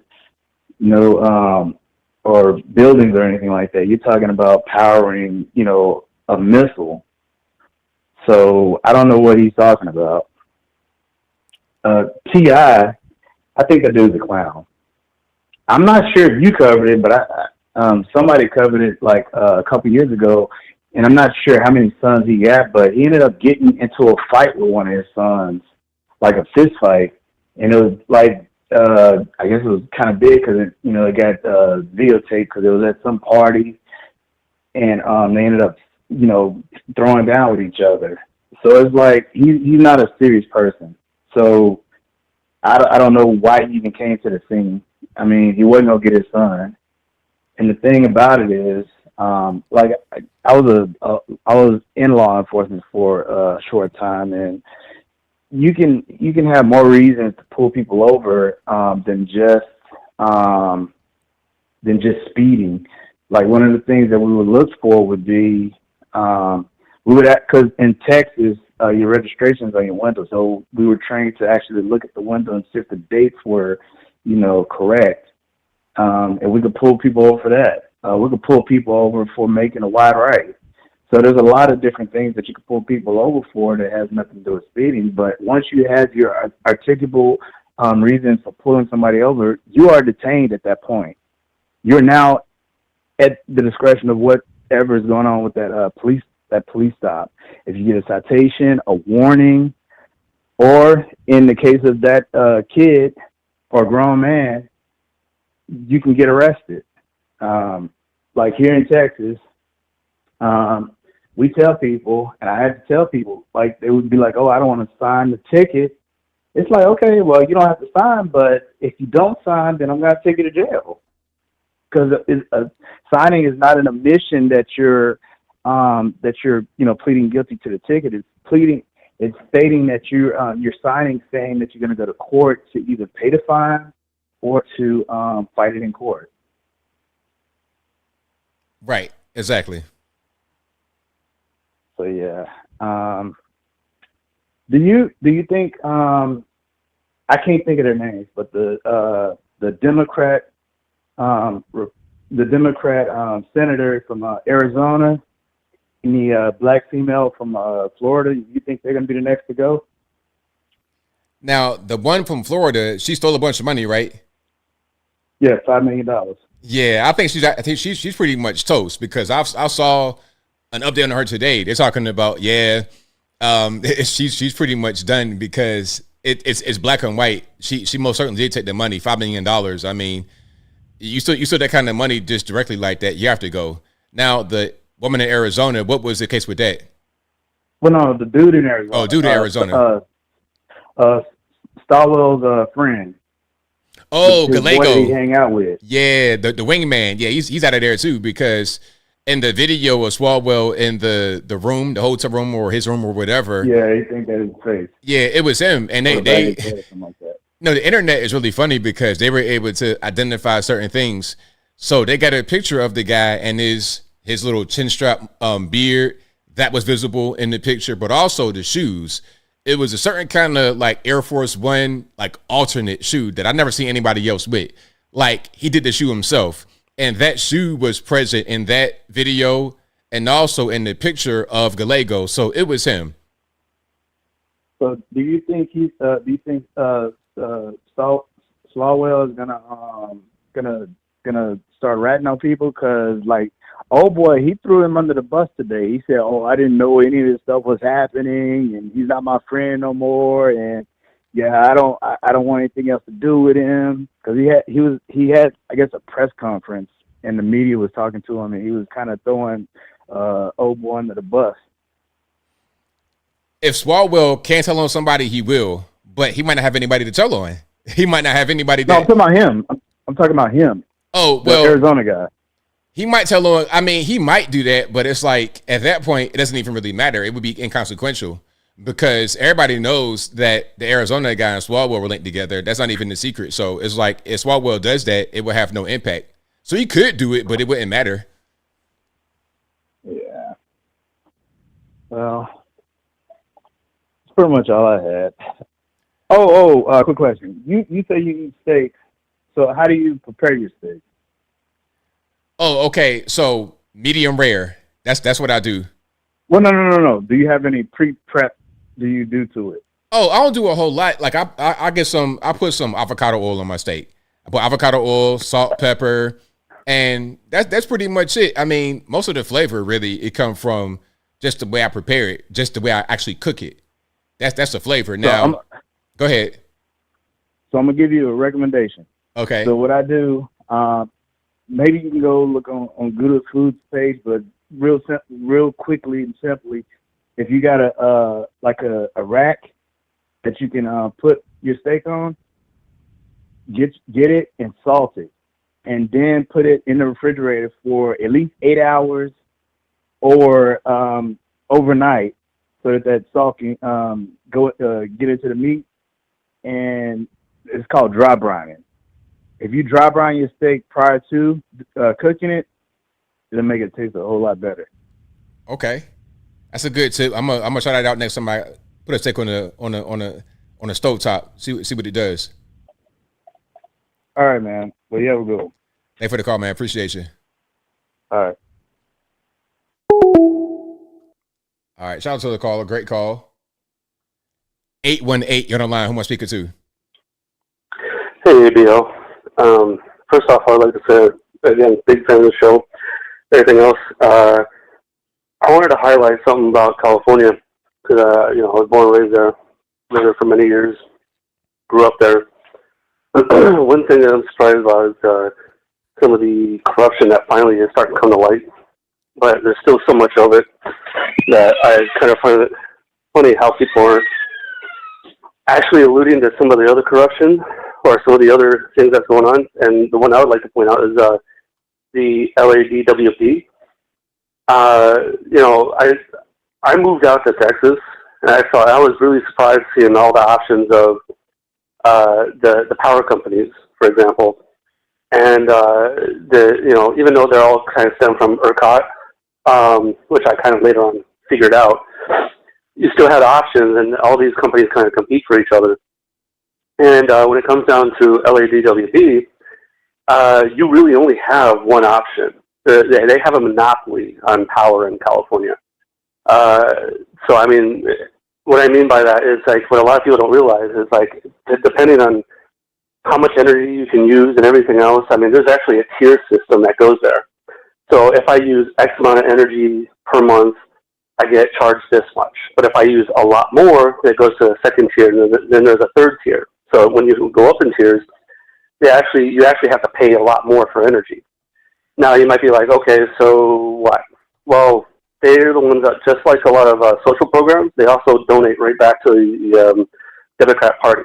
And the Democrat Party then gives them money to subsidize for their little things. If you notice, like some of the fires that happen up north, there's supposed to be like power lines and stuff like that. It's supposed to be upgraded. But just like when it came to the water, DWP is the Department of Water and Power. Just like with the water and how the reservoirs aren't being upgraded, they haven't been upgraded since the 1960s. They're not being filled. They're being dilapidated. Same thing is happening with the power. And what a lot of people don't know is that it's this whole cycle, just like when it comes to all the social programs. And it's like they have this huge monopoly. That I would like to see that dismantled as well. So it's just something that I see that nobody's talking about, but it's there. But I mean, other than that, like some of the other stuff, like the healthcare fraud and everything else, like that's been there for a long time. But anyway, that's all I really wanted to point out. Hopefully that changes, because I mean, there are monopolies in California that just need to stop. Thank you for your show. I hope you have a great night. Thank you, ABL. Thank you for the call, man. Definitely appreciate you. All right. Shout out to the caller. Great call. It is past my bedtime. It is 11:30 p.m. Eastern Standard Time. And that'll be a wrap for me. Shout out to you guys. You guys have been fantastic. I'll be back live on Saturday. Same bat time, same bat place. 8 p.m. Eastern Time to right around right now, 11 p.m. Eastern Standard Time. Thank you guys for joining. You guys are the best audience anywhere on these interwebs. If you enjoyed what you heard tonight, please give the video a thumbs up.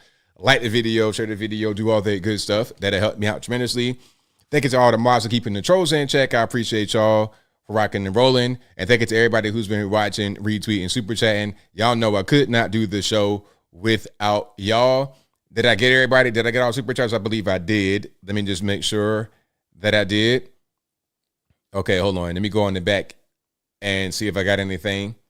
But shout out to y'all again. I appreciate y'all. Oh, and of course, follow me on all platforms. Follow me on the Instagrams, Facebooks, Twitters, TikToks, all that place. And, some of y'all say I'm late with the news or whatever, but a lot of times it's, I can't do stuff immediately. and do a whole video on it. But if you want more up-to-date, immediate stuff, x.com, formerly known as Twitter, that'd be where you go for stuff like that. Okay, and maybe even I would say Twitter. Yeah, that's probably the best thing, or my Instagram stories or something like that for that immediate, like right now type of coverage. Okay, but the more detailed coverage, of course, will be on the YouTubes. Okay, now let me read some of the super chats here, and again, thank y'all for being here. Okay.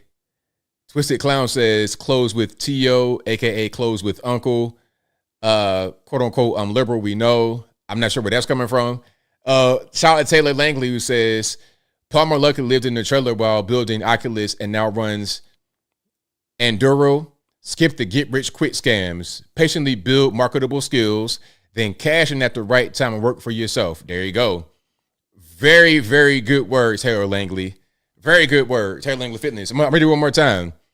Palmer Luckey, the guy I played earlier who was talking about what you should do if you are in tech. Okay, don't get into another delivery app or some other thing that has a high market saturation. Go to where your skills are needed. Energy, defense, etc. So what his super chat says here is Palmer Luckey, the guy I'm talking about, lived in the trailer while building Oculus, which is the VR device, and now runs Enduro. Skip the get-rich-quick scams. Patiently build marketable skills, then cash in at the right time and work for yourself. Right on point. And you know what? I've been self-employed since 2007, really like 2006. So 20 years self-employed. Before YouTube was even a thought, I've been self-employed. I had skills that I was able to use throughout the years. And my phone never stopped blowing up. My phone blew up to this day. Remember back in the day, we were in the office. Shout out to G if you're watching. G be like, your phone blow up. Like, my phone was blowing up since I've been like 18 years old. Because I've always been the kind of guy that would connect with people and I would find a place where my skills were useful. Whatever it is, okay? I was always able to find a way for what I know to be of use to the general public. If I wasn't doing this, I'd be landscape. I love landscaping. I do that for sure because I know it's a lot of bad yards. I know exactly what to do to fix it. Shout out to my video. And by the way, to answer Ivan's question a little bit better about why did I put that video out? Well, the reason why I covered that video about the grass being racist is because I wanted to show my grass off. I wanted to, hey, anybody that know me know, I have a album in my phone that says grass. Has like 200 pictures in it. I got an amazing lawnmower. I got a brand new lawnmower, an Ego 1000 series, dual blade. The mulching is like, you know, I'm like salt. It's like nothing. The undercarriage is totally clean because it mulches so well. It's amazing. I love it. See a lot of bad yards. I would go door to door and I give you my services and I transform your whole lawn. That is finding a way for your skills to be of use to people. That's how you make it. So just to add on to what Taylor was saying about having marketable skills and using that to your advantage. Okay. So that'll be a wrap for me. Shout out to you guys. It's past on bedtime. I will see you guys again live on Saturday and every Tuesday on the Instagrams. But and thank y'all for that. It's an art. I appreciate it. But until next time, y'all be safe. I'm out. And peace.